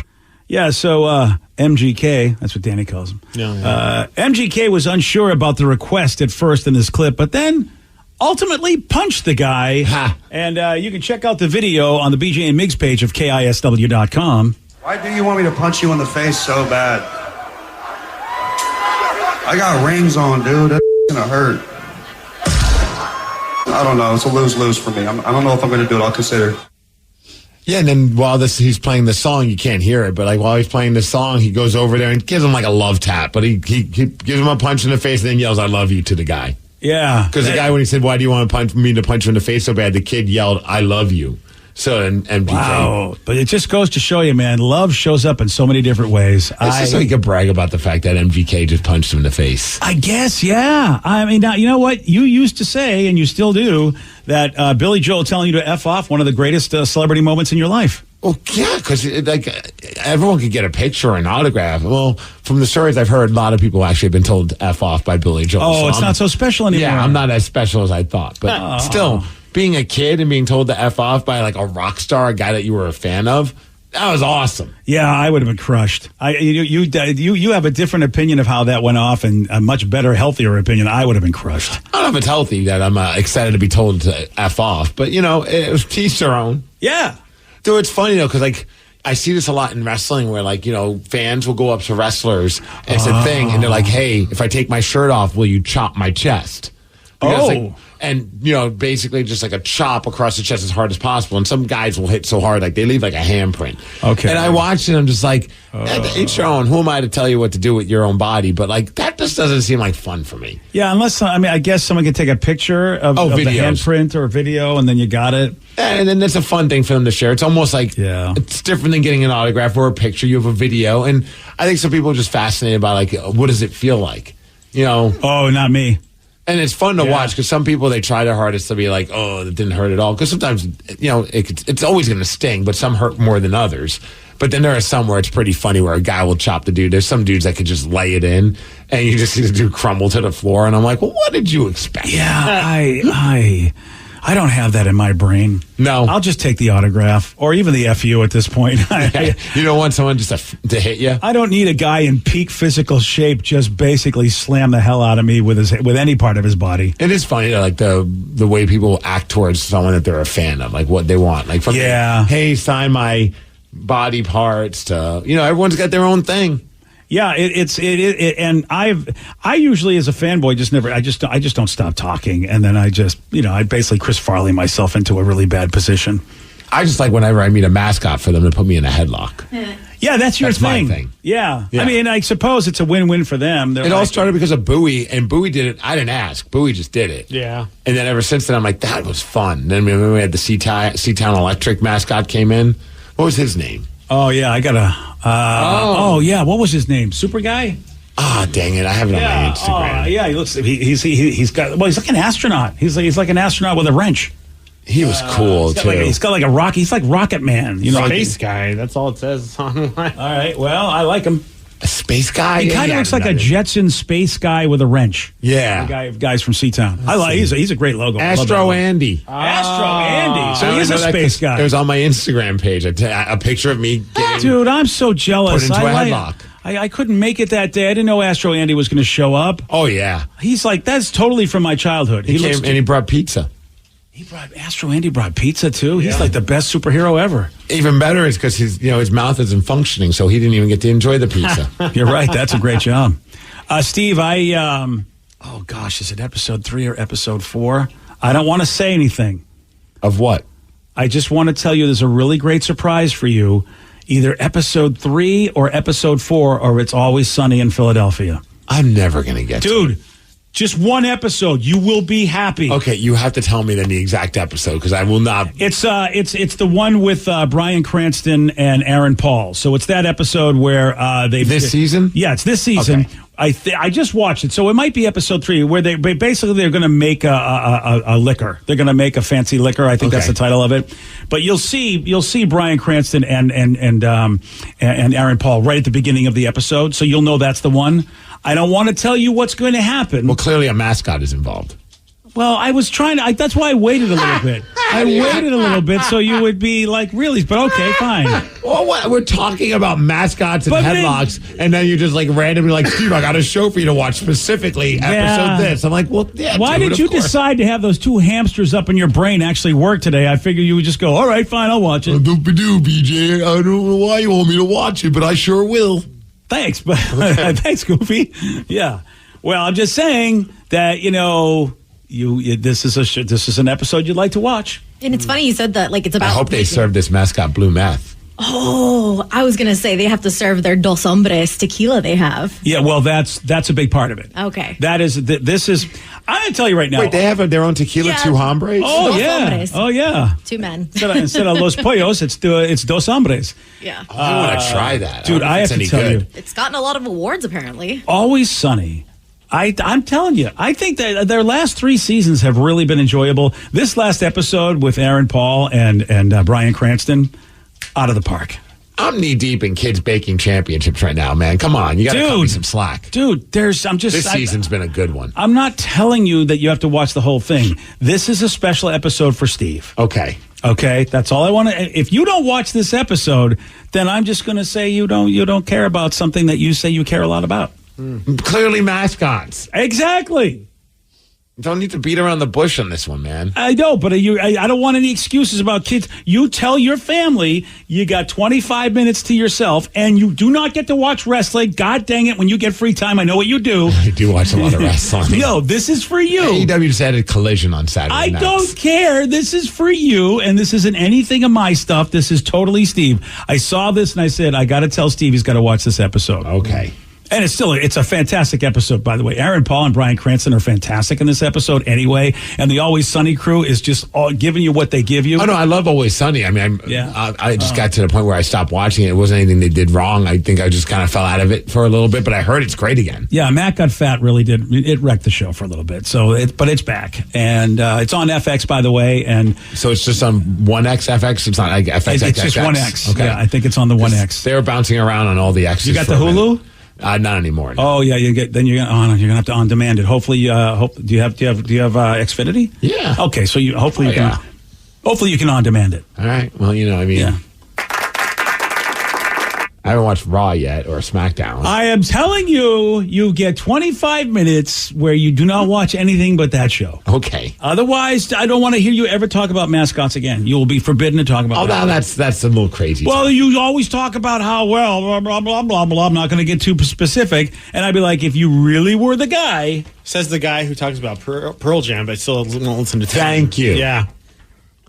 Yeah, if you want me to watch this mascot show. Did you hear something? Did you hear something stupid? I just heard something stupid. I heard the voice of reason. Yeah, I heard the voice of stupidity. / of an angel. Yeah. Thank you. He's my hoobastank over there. Yeah. Anyway, I just would like to tell you that that's the last gift I'm ever going to give you. Okay, wow. I had a great gift for you, and you will. It's like when giving you herpes. Yeah, when you see this, you're going to go, "This was really cool. Thank you for telling me about it." Well, I won't give you any props. You better. Maybe in a couple months I'll suggest you to watch it. You will do that. Before. I've been guilty of that before. Have you seen that Always Sunny episode, the Bryan Cranston? Dude, it was the greatest episode I've ever seen. Yeah. A DoorDasher was fired after saying F you to a customer. Yeah. Billy Joel. Billy Joel? I guess he's got to have people DoorDash him. You'll hear this audio at 8:17 on The Rock. BJ and Migs, mornings on The Rock, 99.9 KISW. If you have sleep apnea and struggle with CPAP, consider that CPAPs were invented in 1980. Do you even remember 1980? Everyone's house had one telephone. There were like 4 TV channels. Come on. You played video games in arcades and watched movies in theaters. GPS was a folded map and a helpful gas station attendant. And social media was inviting the neighbors to come look at your vacation pictures. A lot has changed since 1980. Now, for people who struggle with CPAP, there's Inspire. Inspire is an implanted device that treats sleep apnea inside your body at the click of a remote. It's the only FDA-approved sleep apnea treatment of its kind. While you sleep, Inspire keeps you breathing normally and resting comfortably. No mask, no hose, just sleep. To learn more, visit InspireSleep.com. Inspire, sleep apnea innovation. Inspire is not for everyone. Talk to your doctor to see if it's right for you and review important safety information at InspireSleep.com. 99.9 KISW, The Rock of Seattle. DoorDashers, man. I applaud you. Anybody that has to, the food delivery people. It's a grind, man. You guys do a great thing. I don't have to get off my fat ass and you bring me food. I mean, what could you ask for? I don't have to cook for myself. I don't even have to go get it. I don't have to leave my house. It is a wonderful, wonderful thing that American culture has given us. And yet, well, there are some people who don't appreciate that. And sometimes... America! Sweet DoorDash. Food delivery services. And stuff.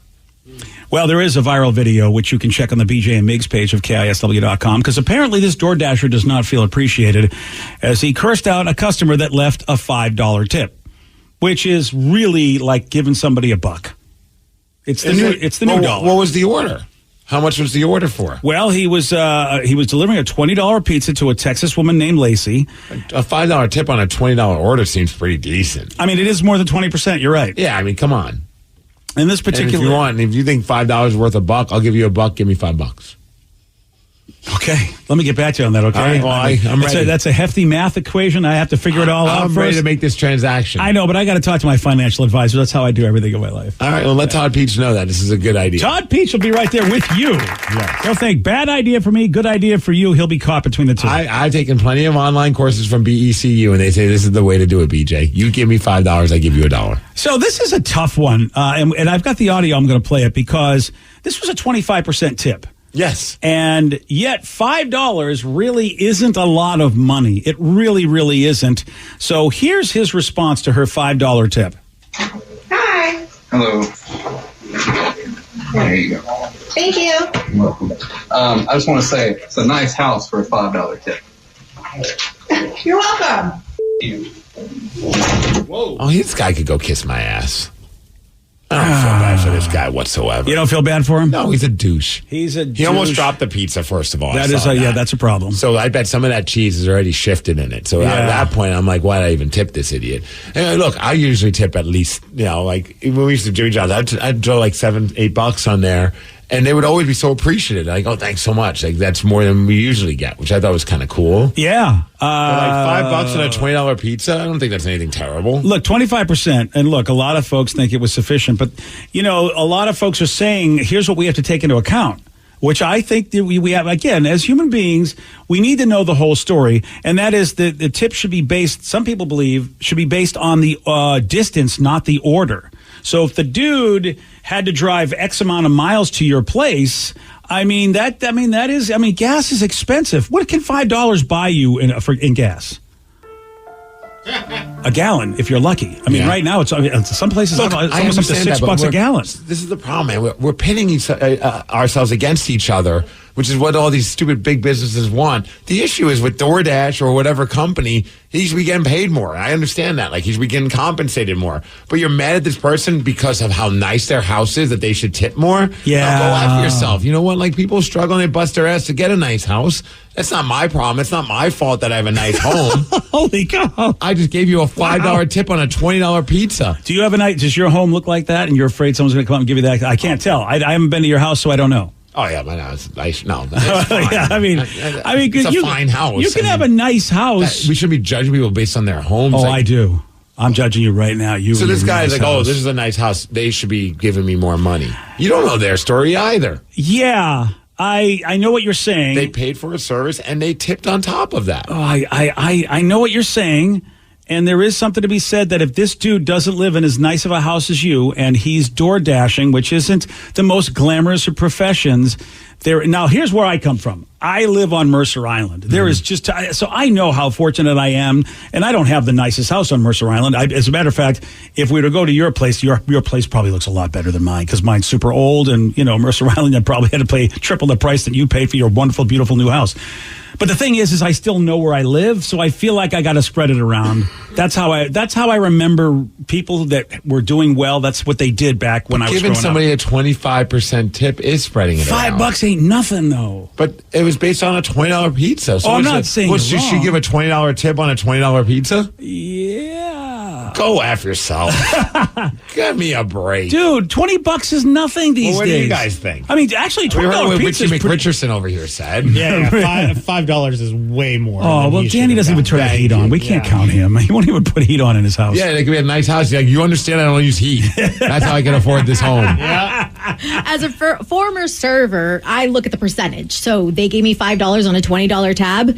I'd be happy with that. Like, I would show that they were giving me the respectable amount. If you're able to pay more, then sure, do it. But honestly, I think it's like what Steve said. It's a problem with these businesses that are paying these people very little and are, working for these tips. But you know math, Vicky. If they have to raise your salary, where are they going to get the money from? They're going to have to up the prices on their products. That's my point. That's exactly. So then that's still up to me to choose if I want to buy that product, and then I will tip accordingly on what I paid for on that product. Now here we go. Are you ready to go? Where we go? Here's where we're going to go. I'm not sure if I want to go there. No, we're going to go there. There's no guarantee I want to go Vicky, there. do you have any more points you want to make? I was going to say, there have been restaurants that have worked it into where they raise the price of their meals a little bit more, but they give their employees $30 an hour with benefits and no tipping. I get that. I think that should be and the you know design. that going in. Yeah, I think that should be a pizza designed place everywhere. I don't think a pizza place can do that. Unless you're Moto, really. I mean, what pizza place can really afford to charge us what it would cost for a pizza? Do you think everybody would be getting pizza? I think a lot of folks wouldn't be getting pizza. So I like the idea of sliding scale in your brain when it comes to tipping. Now, Steve, you're right. If you're a person that really, it looks like you got a great house, but actually, you know what, you're not as rich as somebody might think you are, and a lot of people are like that because we're shaming people for having nice homes. No, I think I'm shaming rich people. That's what I'm shaming. Now, if you don't, if you, I'm not saying you, but if a person doesn't believe they're rich, and look, there are people that make six figures that are not rich at all. They're still barely making their bills. And, you go, oh, poor them. But the bottom line is that we don't have a great middle class anymore. So rich people, I'm shaming. I don't know what those folks were about. But this dude obviously is not getting tipped a lot of money that he's bitter. And that's why I say for a person who's doing well, yeah, you pay $20 for the $20 pizza because there are people like you and Vicky and Danny who feel like I can only afford to do 25%, which is not unreasonable. But he should be saying F you to DoorDash or whatever company it is that's not paying him enough. And this shouldn't say F you to anyone, but his issue should be with them, not with this person who just gave you a 25% tip. The problem is that those companies. Can you imagine, you ordered some food and it's $20. You're like, all right, we'll give him $5, and they look at your house and like, F you. I'm like, give me that $5 back if you're not appreciating that. See, I kiss my ass. I would like to believe, again, because I want to be grateful for what I've got in life. I'd like to believe, like, oh, dude, you're right. I'm sorry. Here you go. I could try to do it that way. And I don't know if it's true or not, but the lady did say that she usually tips more than after the delivery, depending on the interaction, which I don't know if that's just her just trying to cover her butt. She's full of crap. But there are some people that would do it. I sometimes think about that. I'm like, I'm giving like a $10 tip. And I don't even know if it's going to be good service yet. Like, I'm just tipping this person, and then sometimes, like, the food will take, like, forever to show up. I'm like, I can't believe I just gave them, like, a 30% tip, and they're, like, so late. They're super, like, you know what I mean? So, yeah. There are people that probably think, I'm going to give them a certain amount as a tip, just to take care of the tipping part, and then when they show up, I'll give them a little bit more on top of that. I'm not really talking to you. I am talking to people who really can't afford to do it and come up with a reason why they shouldn't. That's who I'm talking to. I think that, look, Steve, I don't care how much money I'm making. Oh, I'm still really? going to give. Oh, wow. I still think 25% is a good enough. Unless someone is out of over the top amazing. I try to let you out of this. I don't feel bad. I feel zero bad, guilt. I don't. So if you were a billionaire, you'd still be that guy? I still tip well. I mean, I'm not going to go out of my way to like just hand over a bunch of cash to someone if they're not doing a good job. Well, so here you are. You're billionaire Steve Bezos. Right. He comes to the door. First of all, I'd have my own pizza oven in my house, and I wouldn't even bother with getting one. So you're not even going to give back to the community. From a Forget about billionaire, it. I'll have my own pizza chef hanging out. I'll have Luigi hanging out in the kitchen at all times. All right. What if you're just a millionaire? How about that? What if you're in the, you're living comfortably, maybe you got a net worth of $10 become a millionaire just handing out $20 tips left and right, BJ. So what you're saying is really this is who you're going to be for the rest of your life. I don't know. BJ says he's giving all these tips out, and he keeps going up in his net worth. What's my net worth now? Yeah, you're $13 million, buddy. Woo! Look at the holidays have been good to me. Time to tip all of us for having to argue with you. I wouldn't tip you. None of you deserve it. Well, maybe Vicky, because Vicky does do some stuff every once in a while. What do you two do besides disagree with me? And Danny's your henchman. The only one that gives Danny tips is you. You should be giving him tips because he's your henchman. That's not how it works. No. That's not how henchmen work? We're independent thinkers. We're independent thinkers. Are you? Yes. I would find that hard to believe because Danny seems to parrot what you say. Because he understands logic and making sense and being smart. Thank you. Yes. Wow. You almost said that with a straight face. I couldn't, actually. You almost did. We're just two dopes that think similar. That's there all. we go. Two dopes that see. Why don't they make a TV show with that name? Two dopes that think similar. They probably have. It's probably on Vice or something like that. There's an Alabama TV reporter that thought that she was covering some breaking news. By the way, I don't know how this is going to go, but I hate this story because I know a little bit about it. But I haven't seen the video. I don't know if this is real. But I hate this. Boy, do I hate this. This story instantly made me think of your daughter because of the conversation we had yesterday during our Help Wanted segment where she said she was hoping that Johnny Roberts would have proposed to her on the radio. Here's why I hate this. Okay. She's an Alabama TV reporter, so she thought she was covering some... Well... Okay, this might... maybe I don't hate this after all because I don't know if this was live. Was this live on TV? I don't know. Oh, okay. I can't really tell. All right. Well, anyway, here's what happened. Valerie Bell arrives to talk to local police near a lake because she thinks she's going to be covering a breaking story. What she doesn't know is that her boyfriend Blake was there as he sneaks out of a patrol car and is down on one knee behind her. Here's the audio. Hey, doing okay. Sorry to hear about what's going on. Tough day here. So do you mind if I take some notes? Sure, yeah. Okay. But before you take some notes, I think you'll like to see one thing right behind you. Yes, sir. It's really important. Oh, my God. Val, you're the greatest thing to ever happen to me. Every day with you, the day we'll spend, I hope I can spend forever with you. Will you marry me? Yes. Oh, they humped a horn? I'm trying to process what just happened. I thought there were kids in the water. Okay, so it wasn't live or anything. No, therefore I take back my judgmental position. Okay. I thought this was live on. I thought she was actually in the middle of a news story, and that's where he popped in to do Why would you that. hate that? Yeah, I would hate that 100%. Why? Because the news is the news. It's not some stupid place for you to do proposals. And the news is already a joke. Now you're going to hop in on a story and propose. These are people that are important to other people's lives like that. You know, people, like, they have their specific news channels that they love, and they're probably fans of her and would love to see that Show that video on the news, I don't have a problem with. But don't have her covering a real story and have him propose. That's why it was a make-em-up story. Yeah. No. I don't hate this. I'm saying I thought she was going to be on a real story, and he was going to go, I'm going to let you speak in a minute. You know what I mean? I thought it was going to be a Kanye moment. Oh. This was just his own private joke thing that he set up, and that I'm okay with that. Okay, I'm glad. Yeah, it wasn't like a real story on the news where she was tweeted that interrupted. she really wasn't going to say yes until you said it was okay. I'm glad to say that. I'm glad she's all. Yeah. How do you feel about that, though? If you watch the video, you really need to watch the video on the BJ and Migs page of KISW.com. She's got there's like a bunch of police around her. There's police tape, and it's awesome. And I don't know if that's romantic enough for a proposal. Like, I don't know how a woman would feel about that. She gets all dolled up because, of course, she's got to be TV ready. So so at least she's not upset about that. Well, this is her livelihood. I'm sure she's very passionate about it. So it's a fun way to kind of combine the two. I hope you're Sarah right. was saying how awesome would it be if like Johnny Roberts was playing Beat Migs and then walked in. It was like, it's not Migs I want to beat. It's I want to beat. I can't say the thing. Thanks. I think you said enough. Thank you.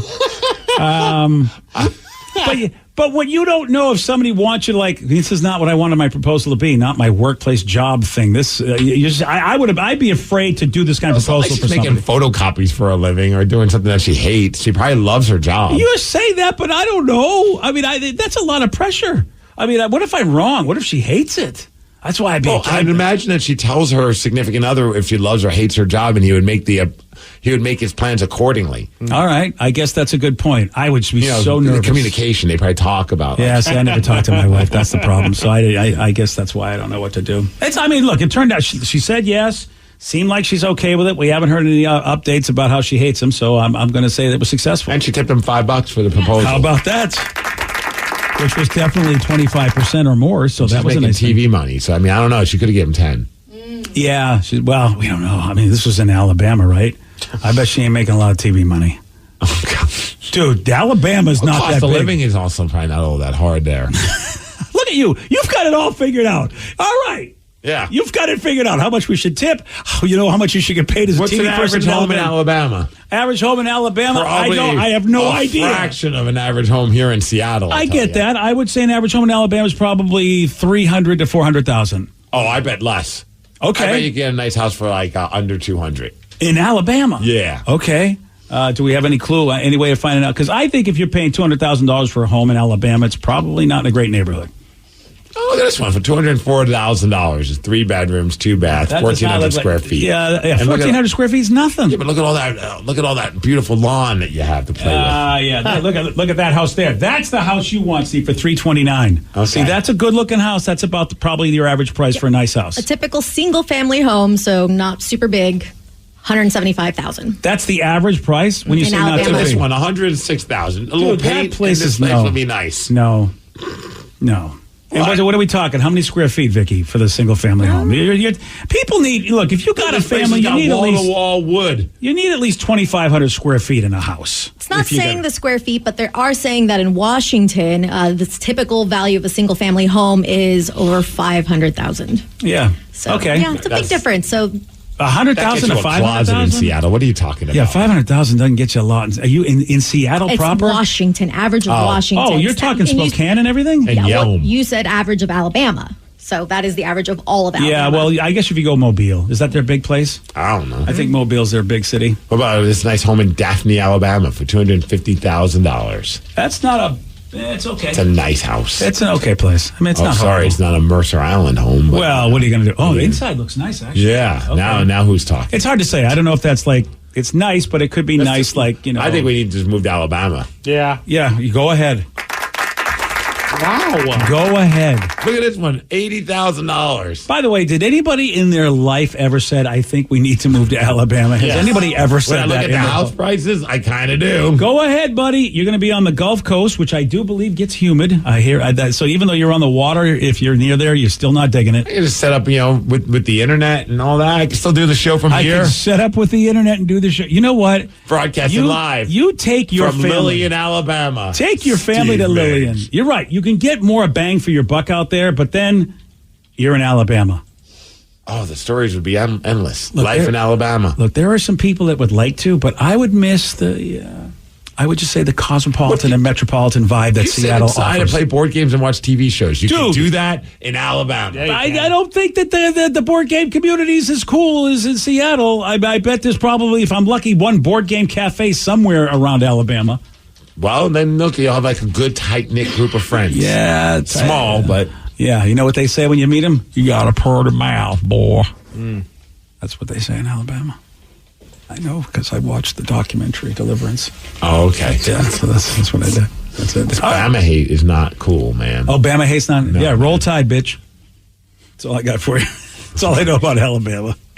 Yesterday, Mr. Bama got this one right. What ingredient provides the pearls in bubble tea? What ingredient? Tapioca. Yes. I am very surprised you got that. Oh, it's trash. That's why I'll never forget. Wow.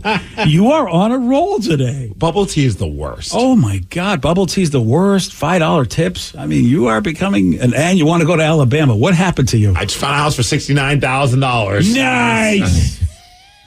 You know, that house, dude. Well, actually, it doesn't look bad.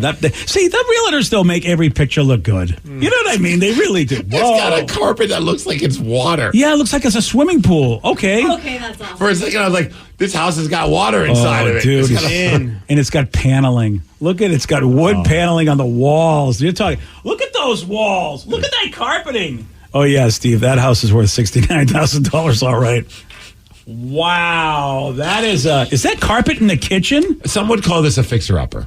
Yeah. Who puts carpet in the kitchen? Oh, no. It's not carpet. It's just that dirty. That it's multiple shades. That's a dirty floor. That's a really dirty floor. That floor. Nothing, not a little magic eraser on fix. Yeah, you know what? You're right. Mr. Clean knows what's up. Okay. Yesterday, Mr. Clean over here. What did I do? Did I miss it? I can't remember. We're in the middle of it. Oh, yeah, sorry. Yeah, anyway, Steve did get this one right. I missed that part? Oh, we're already out of that? I don't know. How do we get back to Alabama houses? I have no idea. You want a shot at beating Steve? You got it. 206-803-ROCK.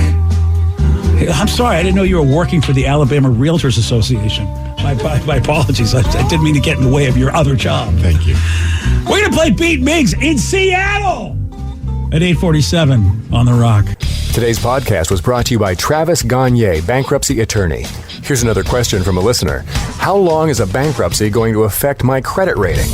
Of course, most of the time, by the time we're talking about filing a bankruptcy, the credit has already taken a huge hit. Chapter 7 is going to affect it more negatively than Chapter 13. Chapter 7 stays on your credit report for 10 years from the time you file. It usually takes 7 or 8 years for your credit scores to get back into the normal range in a Chapter 7 case. However, your credit will start to recover even in Chapter 7 after about a year. You'll be able to get credit again right away, usually before your case is even over. Chapter 13 stays on your credit report for 7 years and usually takes about 3.5 years for your credit to get back in the normal range. So Chapter 13 will mean your credit gets better much more rapidly. Thanks, Travis. If you have more questions about bankruptcy, you can reach out to Travis anytime at choosetherightchapter.com. That's choosetherightchapter.com. Thanks for listening. Dealing with an accident and injury claim can be overwhelming. Let Phillips Law Firm fight for you. We understand the pain and suffering, and we're here to guide you through. Call 1-800-JUSTICE today for a free case review, or visit justiceforyou.com and let Phillips Law Firm help you on the road to recovery. Aumenta el desempeño de tu vehículo y ahorra gasolina con O'Reilly Auto Parts y Lucas. Llévate 2 botellas de tratamiento para combustible Lucas por solo $10. Además, obtén puntos dobles o rewards con esta oferta. Detalles en la tienda. Realiza tus compras en tu tienda O'Reilly Auto Parts más cercana o visita O'ReillyAuto.com. O'Reilly Auto Parts.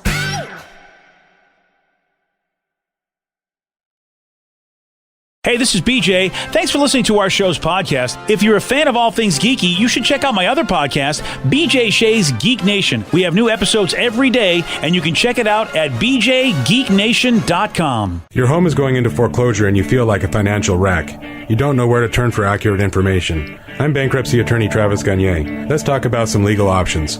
If we work quickly, we can propose a plan to save your home, modify the loan, or in many cases even eliminate your second mortgage. The consultation is free. I've helped helps hundreds of people just like you make informed decisions about whether to save their home or exit it on a reasonable, organized timeline. The chapter you choose sets the tone for the next chapter of your life. Please contact me today at choosetherightchapter.com.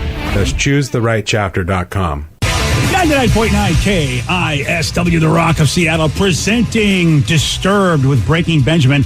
That's happening at the White River Amphitheater in just a real short time, July 16th. What? Yeah, it's 10 days from now. 10 days, and yes, you need tickets. I know you do. All right, and look, all you got to do, it's very simple. Just log in and listen to KISW. 2 ways to do it. Log in and listen on the Odyssey app, AUDACY, or log in and listen at KISW.com, and that's how you can get entries to win these tickets. And the more you listen, BJ, the more chances you get at winning. Hold on a second. You're saying if I listen every hour, I get another entry? Yes. Wow, that seems pretty cool, especially if I like listening. All right. What if I want more info? Well, I don't want more info. I already know what's up. But you may want to get more info at KISW.com. Let's play Beat Migs. It's time to play the game. So everybody scream his name. Beat Migs. Don't be a loser. Whoa. Beat Migs. You're a loser. Who's ready to beat Migs? I know Lance from Graham is. Lance, are you there?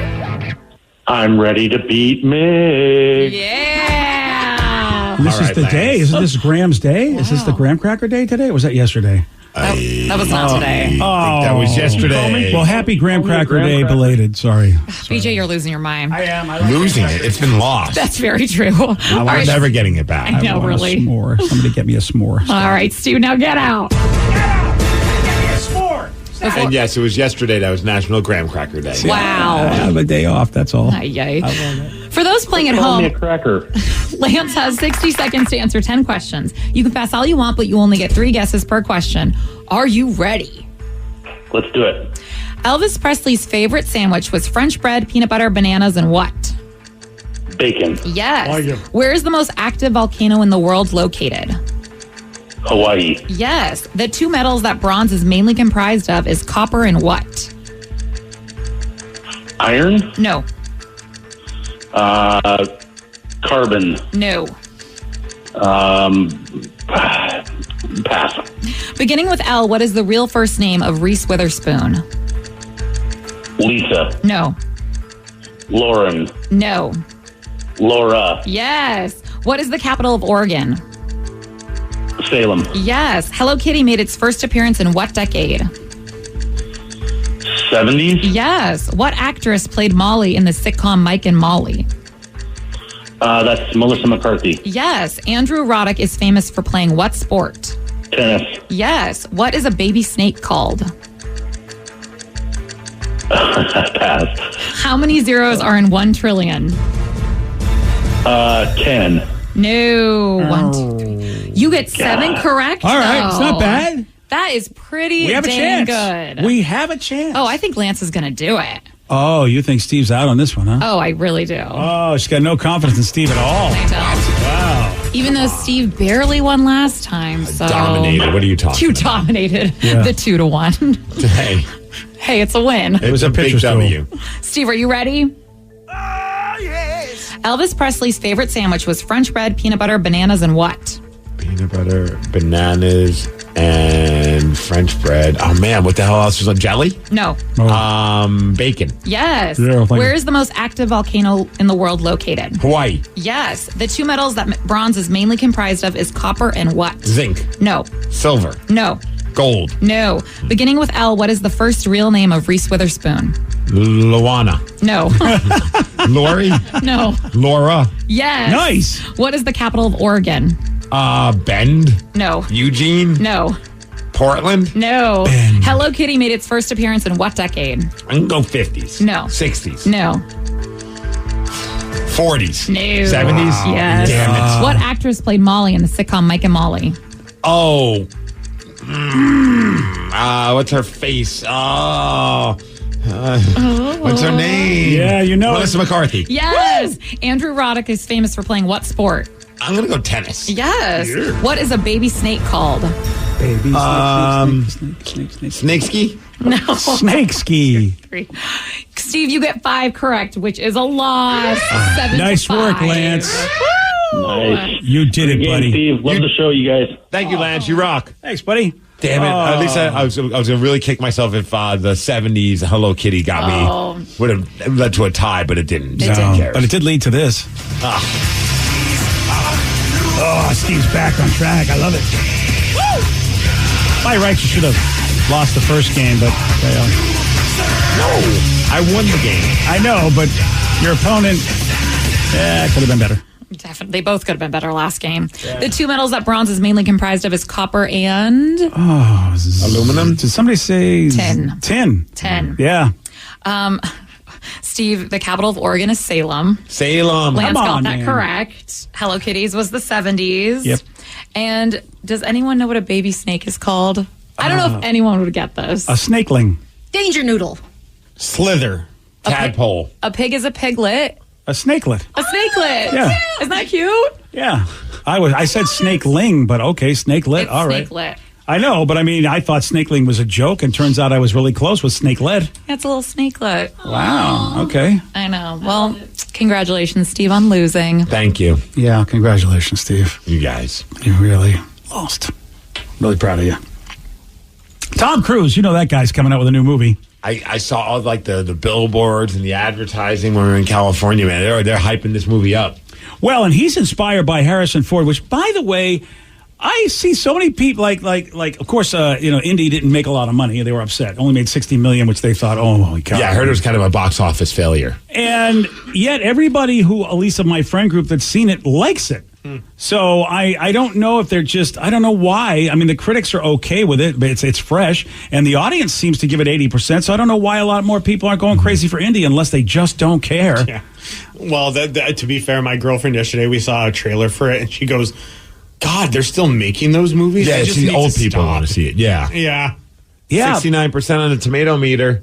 Nice. Yeah. That's fresh and nice. But more people went to see Star Wars. Like when Star Wars Force Awakens came out, we all went to see it. Yeah, but I feel like the Star Wars fan base is massive compared to the Indiana Jones fan base. Which, if you told me that years ago, like when Indiana Jones first came out, I would have told you that fan base was much bigger than Star Wars, because I felt like it was a much more mass appeal movie than Star Wars. It was huge. I don't know, man, because like Star Wars still like spawned off like action figures and toys and dolls and other marketed things. You really, I mean, obviously there were a couple Indiana Jones toys out there, but I'm thinking as a kid, like you didn't see people buying Indiana Jones sleeping bags. Yeah, you may be pillow right. And sheet sets. You know what I mean? I can't. You may be right, but I was a geek, Maybe. so I am right. Oh, all right then. I was a geek, so I just figured, well, sure, they're doing a lot of geeky stuff for us geeks, but I always thought that like the Indiana Jones franchise was more popular during the 70s and early 80s. But obviously you're right, because look what's happened. But Tom Cruise is like, I don't care about any of that. I love the fact that Harrison Ford is still going strong. And Tom's like, Harrison is a legend, and I hope to still be going. I've got 20 years to catch up with him. I hope to keep making Mission Impossible films until I'm his age. Wow. Because how about Tom is 61 years old? That is crazy, because, I mean, he definitely looks older than he used to, but he still looks pretty youthful. So put him next to me, because, I mean, really, he's in my demographic, and I would look like at least 10 to 15 years older than him. Oh, yeah. Yeah, it's amazing that I'm only just a couple years older than him. That's it. That's nuts. He turned 61 on Monday. I'm going to be 63 in September, and yet he looks like he's at least the best he could be. You would say is probably early 50s, late 40s, depending on the angle. Yeah, I don't care. As long as he's putting out movies and cranking out these Mission Impossible films, I will continue to watch him. Tom, I know he's a wacky dude and all that and all the stories you hear, but he is truly one of the best action film stars of our generation, if not ever. And to his credit, he shut that down, at least as far as showing us he's a wacky dude. I haven't heard much of his whatever his belief system is in a long time. Yeah, I'm just basing this just on the movies that he puts out. And, man, I've never been disappointed by a Tom Cruise action film. No. Other Tom Cruise movies, I think they suck. But when it comes down to him being in an action film, I'm always going to watch it. And even I have a different viewpoint than you with some of his other movies, which I like a lot. But either way, you and I both like all the movies you like. Whenever he tries to do something that's not an action film, it just comes off pretentious and boring. At least for me. Yeah, I know for you. It just doesn't have as much action as you'd like. Yeah, I want to see him kick some ass. Yeah, he kicks ass a little bit. I want to see Tom Cruise just exist. Yeah, you just want him to basically be Keanu Reeves. I want to see him fight people all the time. How about Harrison Ford turns 81 next week? Which I gotta say, he looks like an old guy, but he doesn't look like an 81-year-old to me. He looks like he's in his early 70s. Yeah. So, and I have to say, I'm not jumping to go see Indiana Jones. I probably will watch it when it comes on TV. I'll watch it when it's free. Yeah. Which isn't really what he wants to hear, I'm sure. But, they get a nice little deal with whatever movie cable streaming service they're going to put it out on. So, is it Paramount? I don't know who the hell did that movie for him. Disney Plus, wouldn't it be? Oh, I hope. I have Disney. Is Indy Disney? They have the Indiana. Well, he's at California Adventure. That's how I base it. Oh, yeah. You're right, Danny. And I think Disney Plus does have all the other indie movies. So it makes sense. All right. Well, in 6 months, maybe even less, we'll see it there. Probably by Christmas, we'll see it. Man, I wanted to go on the Indiana Jones ride so bad. What happened? Well, it's a little. It's not meant for toddlers. No, it's a kid. Yeah, it's a little. I think that would have been a little too scary, especially with the big ball part. I don't think she's tall enough. What is the height on that one? I wonder. It's probably over 42. I think it's 40. If she's on Steve's shoulders, she's tall enough for all the rides. Yeah, $5 on a shoulder.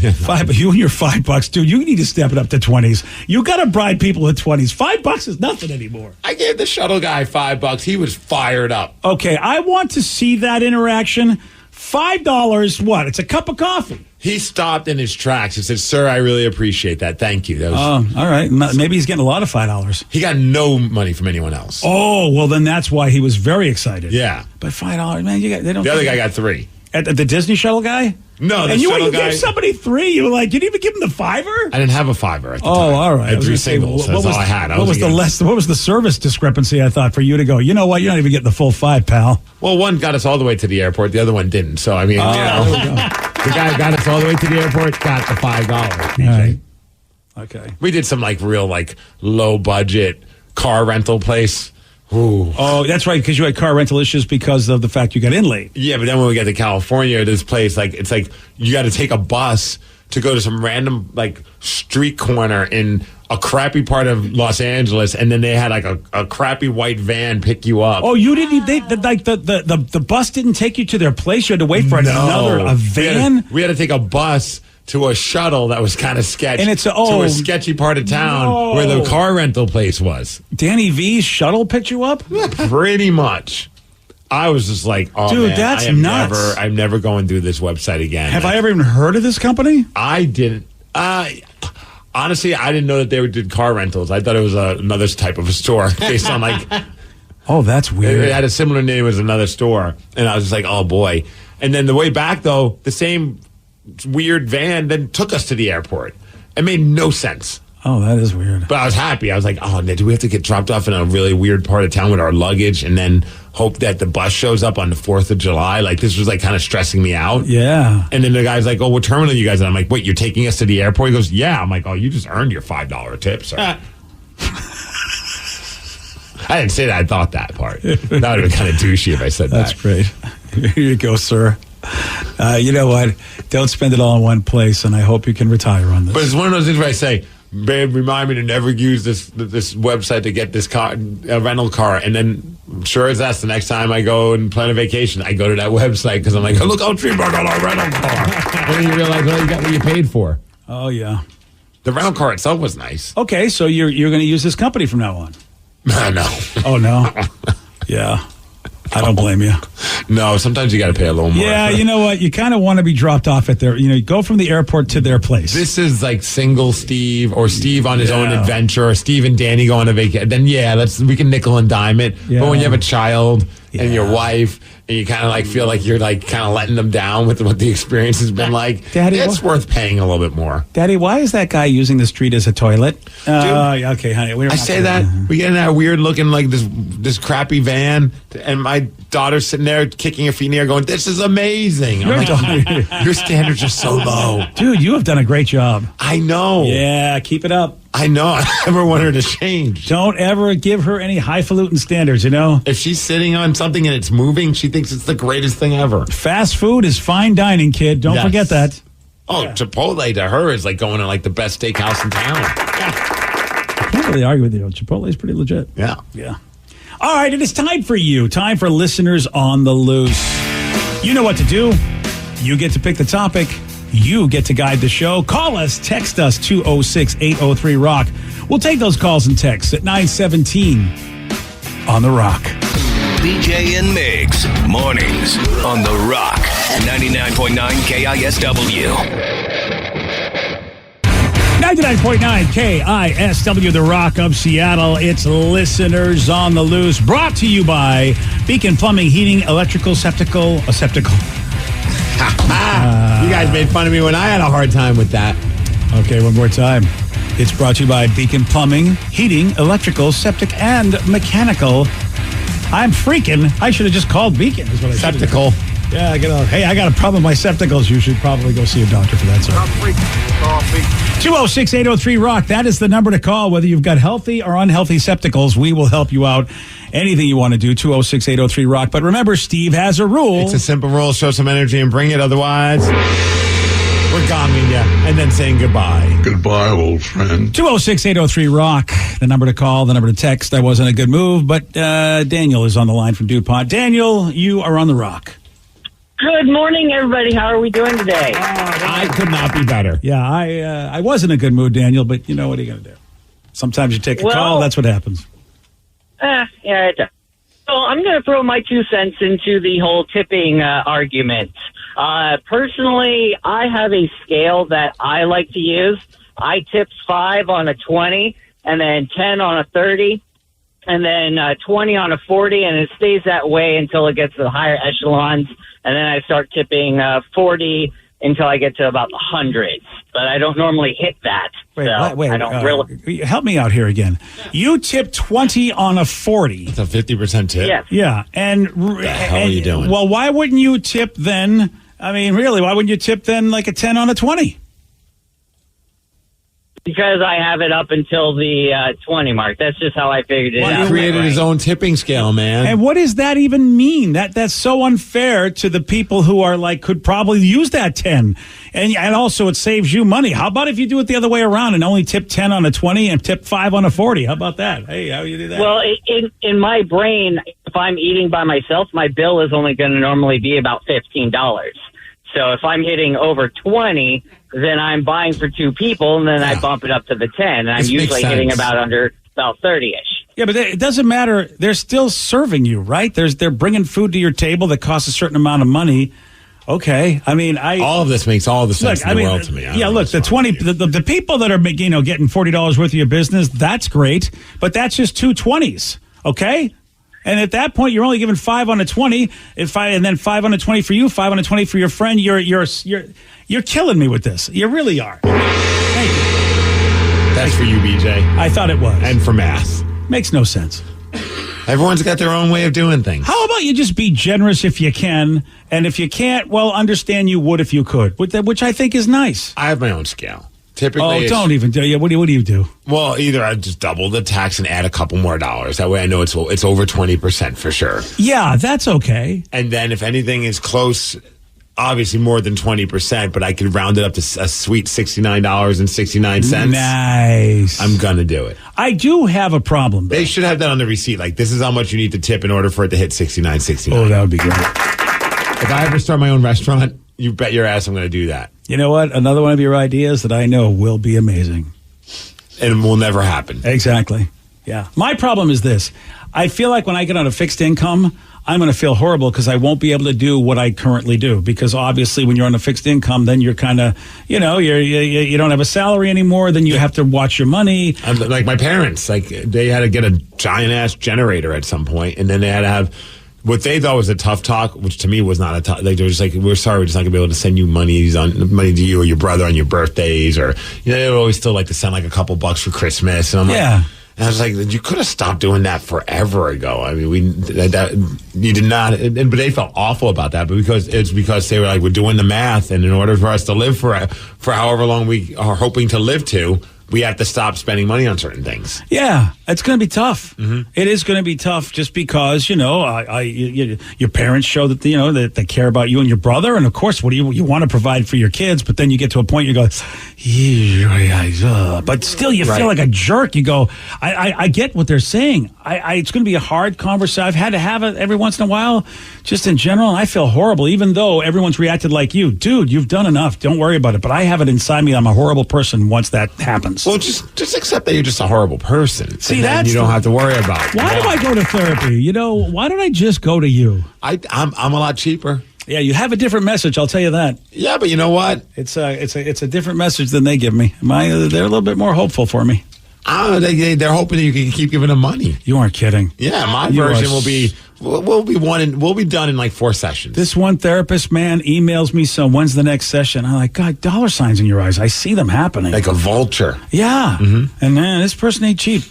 Well, yeah, they're probably making a lot of money. And, my wife is doing what she's doing, and I had a conversation and go, we got to figure this out without paying people. Can we figure this out without paying people? Why do we? Because I see other people going through stuff, and Steve, I got to tell you, and just recently, people around me have had some serious drama that is nowhere near whatever kind of problem I think I might have. And I'm paying people. Why am I paying people and these other people are, getting the cops called on them and things going over here and things happening legally over here, all sorts of just madness. And I'm like, I'm the one going to therapy. I'm the one that's paying somebody big money, and I don't have any of these problems. Maybe you don't have those problems because you are going to therapy, man. Don't do that. Give me $100 more, sir. You don't make out on this. That's the problem. Maybe I'm in cahoots with your therapist. Oh, are you getting like a 10% kickback, 20% kickback? That's right. Like every morning, keep driving BJ crazy. Yeah. That way he keeps coming to us, and we'll give you a couple extra dollars. It's a finder's fee. I already have conspiracy theory issues. I'm going to go back to this person and pay them how many more sessions to talk about this? Because I believe it. Hey, come on, tell me. How do you know Steve? Yeah. We don't even know who Steve is. No, you do. He admitted to it. It's frustrating, man. Oh, and none of them will come out and say, you two should just figure it out. You don't need us. Well, yeah, of course they're not going to say that. I know it's a racket. And yet it's a great racket, and I love it. I just think I need to figure it out. You just love to talk. I do. You need to become a phone sex operator. Oh, how did we go from me needing therapeutic help to being a phone sex operator for who? Who would want that? No one. I don't know. Danny, you don't know that. Oh, I'm pretty positive. Oh, yeah? Okay. Well, somebody call in right now. 206-803. No, not on the radio. We're not doing phone sex on the radio. I'll do PG-13. You do PG-13. I'll do like you what? PG-17. PG-17. Parental guidance for people who are over 17. Steve's changing NC-17. If you didn't listen, he thinks, why did they do NC-17? It should be PG-17. Well, I'm just saying keep it consistent with the letters. Because, again, I can't believe it. Because parental guidance, these movies you're not supposed to ever let a kid under 17. PG-XXX, PG-17. There would be none. There's no parental guidance. You're not allowed. And that's what we're going to do today. PG-17. All right. It is listeners on the loose. You pick the topic. You guide the show. 206-803-ROCK. Call us. Text us. So I said earlier you guys were talking about Harrison Ford. Did you happen to hear him on Conan O'Brien's podcast? He was pretty dang funny. Dude, I have been watching a lot of video of Conan Needs a Friend. Yeah. He's doing it's some good stuff. I don't listen to it all the time. It's definitely a podcast I'll listen to based on the guest that he has. Like, I'm not just going to, blindly just turn it on and listen because it's just like some of the guests I'm not into, whatever. But it's when it's someone that I'm interested in, it's so much fun to listen to. I love Conan. Yeah, I've become a real huge Taylor Tomlinson fan. God, do I love her comedy. And so she was on with him, and they had so much fun together. She's really good at just basically improv conversation, and so I really appreciated how the back and forth that they had. And so I'm excited to hear just how things went with Harrison Ford. And again, it's called Conan O'Brien Needs a Friend, which is at least what I have seen, I've liked.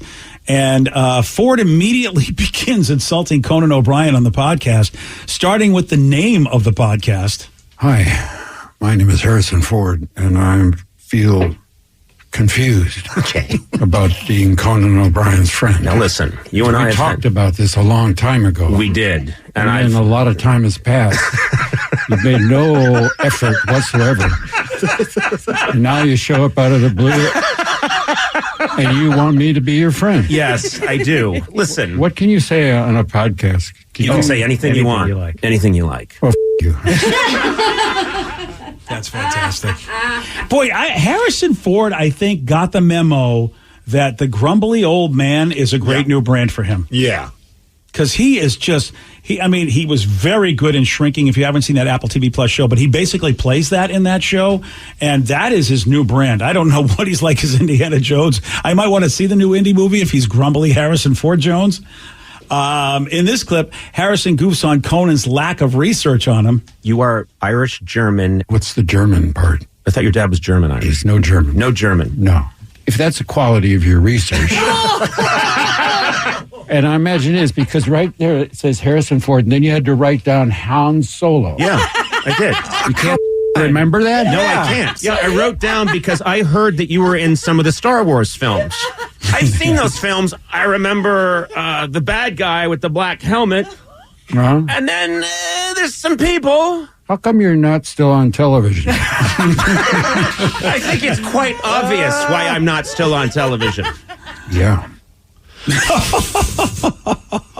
Yeah, what's up with it? It's like he's like sexy grandpa voice. Yeah, dude. What's going on? Yeah, he's 81. He's going to be 81. That's old person voice, I think, is what's happened to him. Oh, man. Those are goals.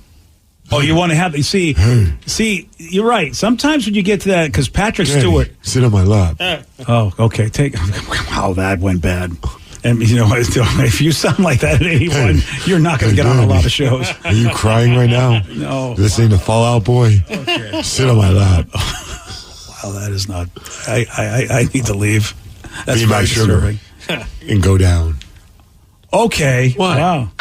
That is Solid Boy. Sugar. Thank you, Danny. Thank you for letting me. It's the most popular song. Yeah, sure it is. Yeah, you know what? And the Harrison Ford creepy 80-year-old voice telling you to basically, hey. Yeah. Oh, you want to do it again? No. You sure? I really feel like it's your best moment. It's your best work. This might be one of my worst impressions. I think it's a good one, actually. Yeah. Hey. Can you do an old Harrison Ford? It depends on how much money he gives me. Hey. Okay. Anyway, hey, I don't appreciate it. Yeah, I think the grumbly Harrison Ford is becoming like my favorite brand. And he's just he's just like the guy that has had to get off every part of my He's lawn. also the guy that just stopped in the middle of like Times Square or Manhattan, somewhere in Manhattan, just started yelling at people because they were driving like crap. Yeah, I don't know what's going on. Is he with Ally McBeal or did they leave? Are they done? Is this what happened to him after he left Ally? I thought they were still together, but I don't really keep up on Harrison Ford's love conquest that much. I don't either, but I wasn't sure if they were still together. Are they still together? Was it Callista Flockhart? Yeah. Show some name. Yeah. Show respect to my wife's name. She's got to be what? I think sit on my lap. Is she like 58? She's 58. Wow. No wonder he's still with her. Does she still do stuff? I haven't seen Callista in a long time. She was Supergirl's editor, but that was 5, 6, 7 years ago, I think, when she was on that show. I don't know what she's done since then. That's it. Yeah. Okay. Well, Callista's probably like, does she need to do anything? At this point, she's probably like, I'll do what I want. Yeah, she's got that Harrison Ford money, too. She's got that Harrison Ford money as well as that. I really want to talk to her and go, is this how he is all the time, or is he just doing a bit? Because imagine living with that. I think that's what people ask my wife, the same thing. Imagine living with that. Well, she doesn't. And she'd be like, I don't imagine living with that. I moved. Yeah, you're right. So do you think Callista's got her own place?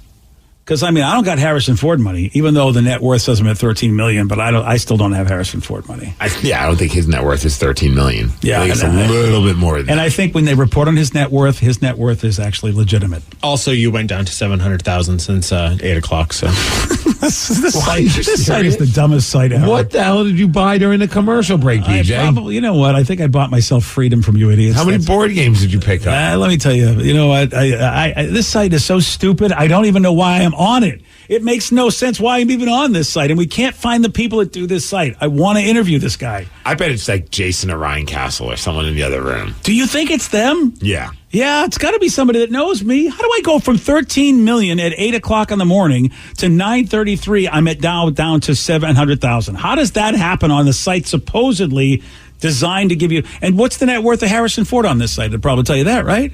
300 million. Yeah. Why am I even on this site with these people? These people have accomplished things. Like, there's not other radio people on this site, right? Like, at my level. Maybe you got the Howard Sterns or We've the had Elvis. this conversation. We've looked up Dave Ryan and Bobby Bones, and they're all on there. Well, Bobby Bones deserves to be on there. Hey, I'm the old one. Why are you losing your memory? Yeah, Dave Ryan and I think we're equals. We're peers. Bobby Bones is like, he's a big star. And Dave Ryan does a great job in Minnesota, but he's like me. He's I like don't know. His staff probably didn't get all fired up to get a picture with you. Like we did with him. Wow. Okay. That's well, thank you. Is that supposed to make me feel better? What is going on today? You are in cahoots with my therapist. I am. It's about time. Dang, I want to go Damn right. I need another session right now. It's been 16 years. You figured me out. Oh gosh. All right. Well, I think I'm actually not a radio broadcaster. Oh, you're not? No, I work for a therapy coalition. Wow. You know what? Even now, I kind of find that hard to believe. I'm part of the TC. Yeah, you're part of the Therapy Coalition. The Therapy Coalition. You know what? You do. I find creative ways to get people to continue to see their therapist. It's not a bad job. You're doing a great job. This sounds like a terrible plot for a movie with Ryan Reynolds or something like that. It really does. Yeah. You know, you're gaslighting me to the point where I think I really need to just have therapy for the rest of my life. Yes. And you've got everybody in my life to actually be in on the plot. And the nice thing is I'm admitting to it now, but as we've seen just recently, in about like 2 weeks, you'll forget I even said this. It's true. Yeah. Plus, I have narcissistic tendencies, so I would believe all this is going on. So you've hit the right guy. It's perfect. Thank you, sir. Hey, we're doing a thing called Listeners on the Loose, and what the hell, you guys are probably in on it too. 206-803-ROCK. That's the number to call. That's the number to text. We got more of your calls, more of your texts. We'll take them at 9:38 on The Rock. BJ and Migs, mornings on The Rock, 99.9 KISW. Discover credit cards automatically double all the cash back you earn at the end of your first year, which means... Wait, hold up. Question for the audio engineer. Go ahead. Did I read that right? Discover automatically doubles all your cash back? Yeah, that's what the script says. So if I get a Discover card right now, I can earn twice the cash back. Apparently. Wait! Unlimited first-year cash back match. Only from Discover. See terms and learn more at discover.com/match. 99.9 KISW, The Rock of Seattle. Listeners on the Loose. You pick the topic. You guide the show. 206-803-ROCK. That's the number to call. That's the number to text. All right, someone said, Migs, I know you were just recently on an airplane. Did you hear about the woman who was walking on one of those walkways and the moving walkways and it ate her leg? Yeah, dude, that's just, oh, man. Dude, those are like, Tatum was obsessed with those moving walkways. Like, as soon as she realized what it was, obviously at first, toddler, terrified. But once we got her on it, it blew her mind. And we had to, like, the people who were around us were probably looking at us like, what the hell is going on with this family? Because we just kept going on it in a circle.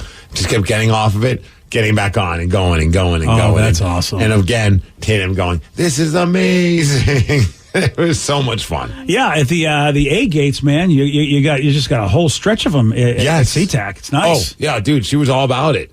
Yeah, dude, those are fun. But that was all I think. Like, as soon as we get close to the end of it, you're like, get your foot up. You don't want to get snagged. Yeah, this woman in Thailand, apparently a moving walkway, 57 years old, too. So she's not like she's an old lady.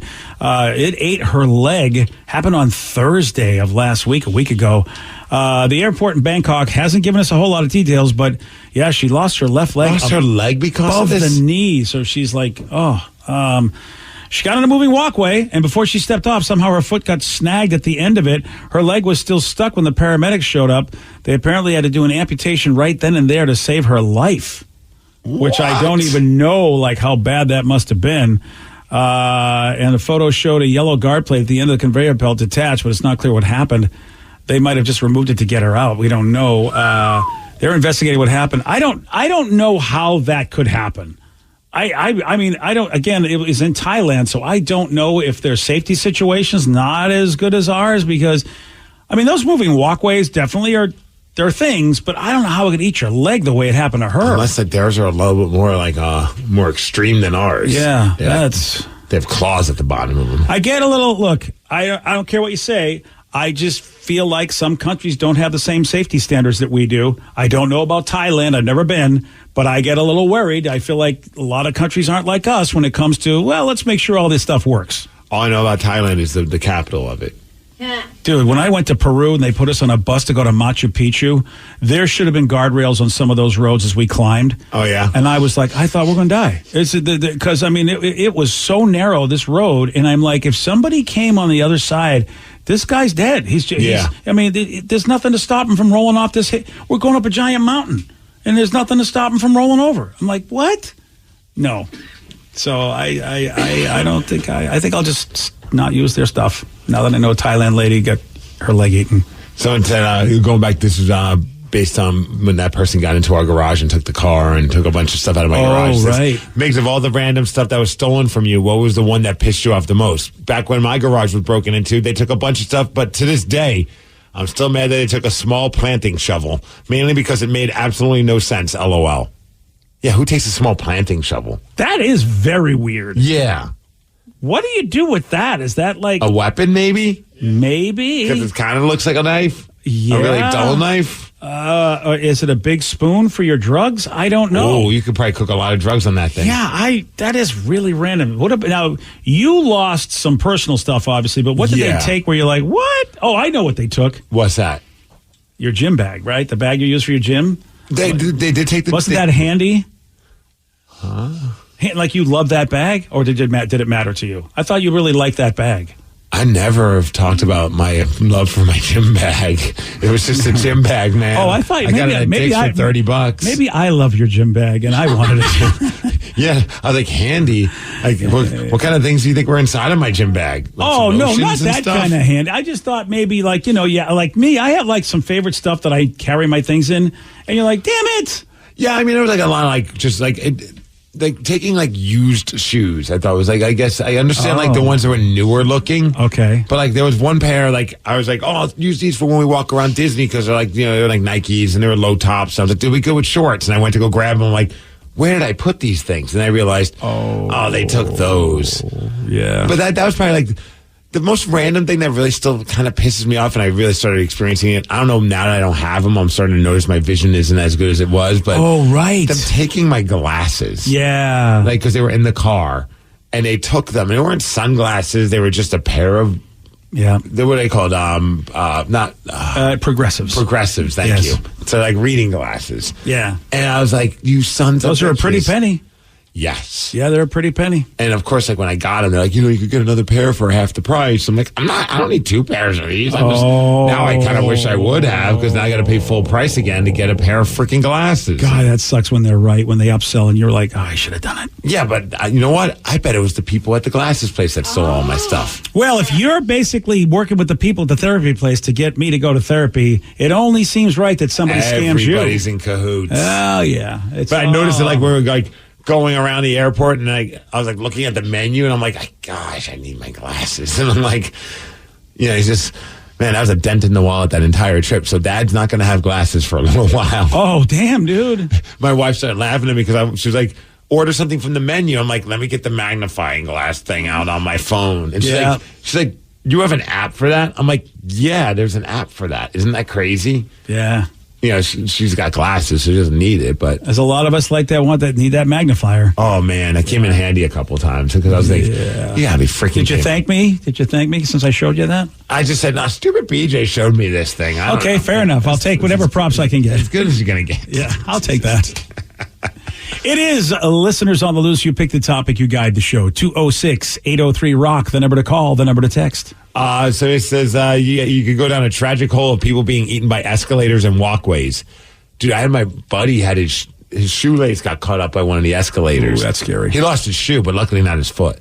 Yeah, I double knot my shoes for that reason. I am so afraid to get it caught and stuff like that. Someone said when I was a kid, I got my lip stuck in one. Wait. Someone pulled me out before I went under. What? Lip stuck in a what? Is lip like a thing on your shoe or something, or an actual lip? I thought he was like kissing the escalator or the moving walkway. What other lip is there? Well, I mean, that is weird. I don't want to go there, but did they fall and then their mouth just landed at the absolute worst possible time? That's the only thing I can think of. Oh my god! Or I mean, again. There, what do you ever use the word lips for? Either way, it's very tragic if you think about whatever story you want to tell here. It's a tragic situation. Either way, it's very painful. It's very improbable. And I'm so glad that the person was saved for many reasons, depending upon, where it happened on their body. Someone just texted and said, did you guys hear that there's going to be a Barney movie for adults? Oh, God. I saw that, and I was like all fired up. I'm like, Barney movie for adults. Does that mean Barney went on a bender And then I started hearing about what the story is about. I'm like, this doesn't sound like anything. It's going to be fun. I haven't. Now, the dude that's producing this is Daniel Kaluuya. You remember him from Get Out and Nope. He was the star of those movies. And I know nothing about why Daniel thinks that we need a Barney movie. But I know why.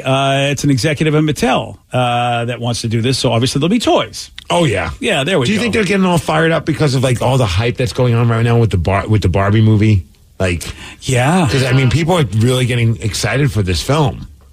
And of course, the Barbie movie at least looks like they got good actors, perhaps even a good story. And sure, it's just based on a doll, but obviously these characters really don't look like the dolls, really. I mean, they do and they don't. You can still tell it's who the actors are. And according to the executives at Mattel, they're saying that this Barney movie will be surrealistic, like the work of Charlie Kaufman and Spike Jonze, which, if you don't know who those guys are and their stuff, they did Being John Malkovich back in the 1999. Oh my! Which means that's not a Steve movie. You're not going to like this. You say that? Did you? I really liked Being John. You Malkovich. watched that and you liked it? Yeah, John Malkovich. Wow! Malkovich. I remember. I am shocked that you liked that movie. I saw it in the theaters. Why? And you liked it? Oh, I didn't want to go see it, but we were interviewing John Malkovich, and so I went to go see it, and I was like, a weird ass movie, but I kind of enjoyed it. I am impressed. I don't remember much other than Malkovich.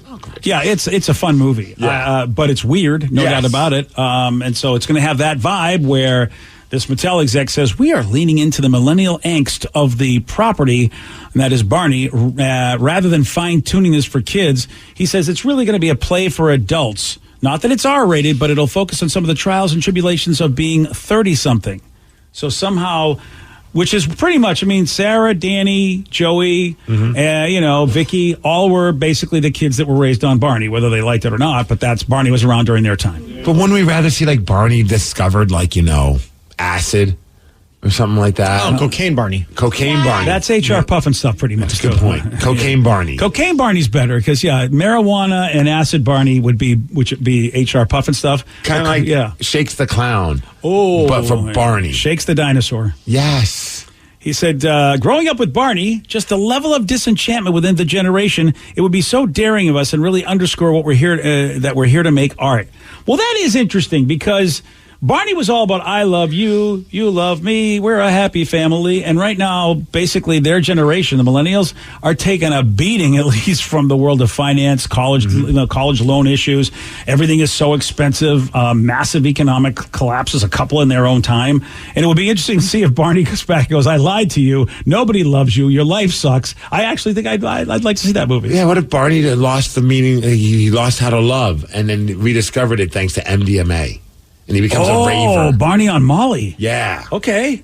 All right. And then you got Baby Bop and you got BJ, right? Who the hell are these people? They're his people. They're his little Barneys. I think one's his sister and one's his, I don't know, either brother or cousin, illegitimate child. I'm not sure. I watched one episode really stoned in college. Yeah, Baby Bop was, is she a sister? What was Baby Bop? Wait, Baby Bop and BJ? Yeah, BJ was, there they are right there. BJ. There you go. Yeah, Baby Bop was a green dinosaur and BJ was a yellow dinosaur, it looks like. Why aren't you dressing up as BJ for Halloween? Because I really feel like there are better costumes for a person like myself. I'll be Baby Bop. Oh, you you? Yeah. You're a little too short. I think you got to be Barney. Barney's the taller one. Okay. I didn't want to go down to, I didn't want to aggressively pick the most popular one, but I'll take it. Yeah, Vicky can be BJ. All right. She's tiny enough she can be. And then... who's Danny going to be? I'm going to let Danny be Baby Bop because I want nothing to do with this. I hated Barney so much. All right. I really did. It was him. Oh, dude. I don't know. What are you sick of right now that your kid loves? Because that's Barney in my house. I was so sick of it. Paw Patrol toys on YouTube. Yeah. It's not Paw Patrol. It's just the Paw Patrol toys. It's the toys with random adults pretending to make voices that sound like Paw Patrol characters. They're making money doing this. They have millions of views, BJ. Aye. And I can't stand it. I keep asking my daughter, why can't we watch the actual show with quality written cartoon? Yeah. Actually with the voices as opposed to some dude with some weird hands that's constantly moving around these toys and talking that doesn't sound anything like the Paw Patrol characters. Nope. Yeah. I know how you feel. And I'm like, okay, so something's wrong with my kid. And then you go online, you're like, all these views. I'm like, oh no, this is an epidemic. This is a It's problem. an epidemic. We need a vaccine for this. Yes. That's awesome. That's the one thing we could live without. We have a big question that has to be answered, and it's not about the Paw Patrol situation or Barney, the new live movie. It's going to be about Ryan Castle and pancakes. What do they have in common? Ryan Castle and pancakes? I'll tell you at 9:50. Make that actually 9:52 on The Rock. BJ and Migs, mornings on The Rock, 99.9 KISW. And now, the Ryan Castle question of the day. What do Ryan Castle and pancakes have in common? Got to whip up some batter. Oh, boy. I don't want to read this text now. Both leave a sticky mess on Steve's face. Yeah, that's true, though. Which is not true. I don't use any sticky stuff on my pancakes. Oh, yeah, that's right. Mm-hmm. Yeah. Peanut butter. Peanut butter's good on pancakes. Yeah. Thank you. Yeah. Peanut butter's great on pancakes. I have to say, I saw somebody do that with a waffle and also some jelly, and I was the only one that thought it was weird.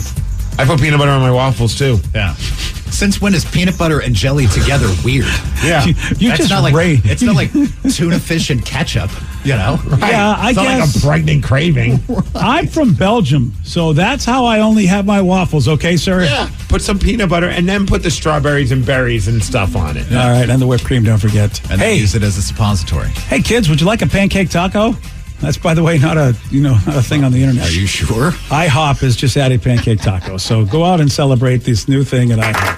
I do love tacos. I'm in. And you want a 12-pack? Well, you celebrate that with Ryan Castle next. BJ and Migs, mornings on The Rock, 99.9 KISW. Today's podcast was brought to you by Travis Gagne, bankruptcy attorney. He's here right now and has agreed to answer more of your questions about bankruptcy. How much does bankruptcy cost? Well, bankruptcy costs, of course, vary depending on what type of case you're filing. There's a certain amount of court costs and other out-of-pocket costs that you're going to have in any case. The filing fees in a bankruptcy case are about $300, whether you file Chapter 7 or Chapter 13. One of the things to watch out for when you're shopping for bankruptcy attorneys or looking at the different cost options is that a lot of times, especially the really cheap places, don't tell you up front about all the court costs and whatnot that you're going to have to pay in addition to the attorney fees. So make sure that you get the full picture when you're comparing prices of bankruptcy lawyers on what the attorney fees are, how much your court costs are going to be, so that you can really make a true comparison. Thanks, Travis. If you have more questions about bankruptcy, you can reach out to Travis anytime at choosetherightchapter.com.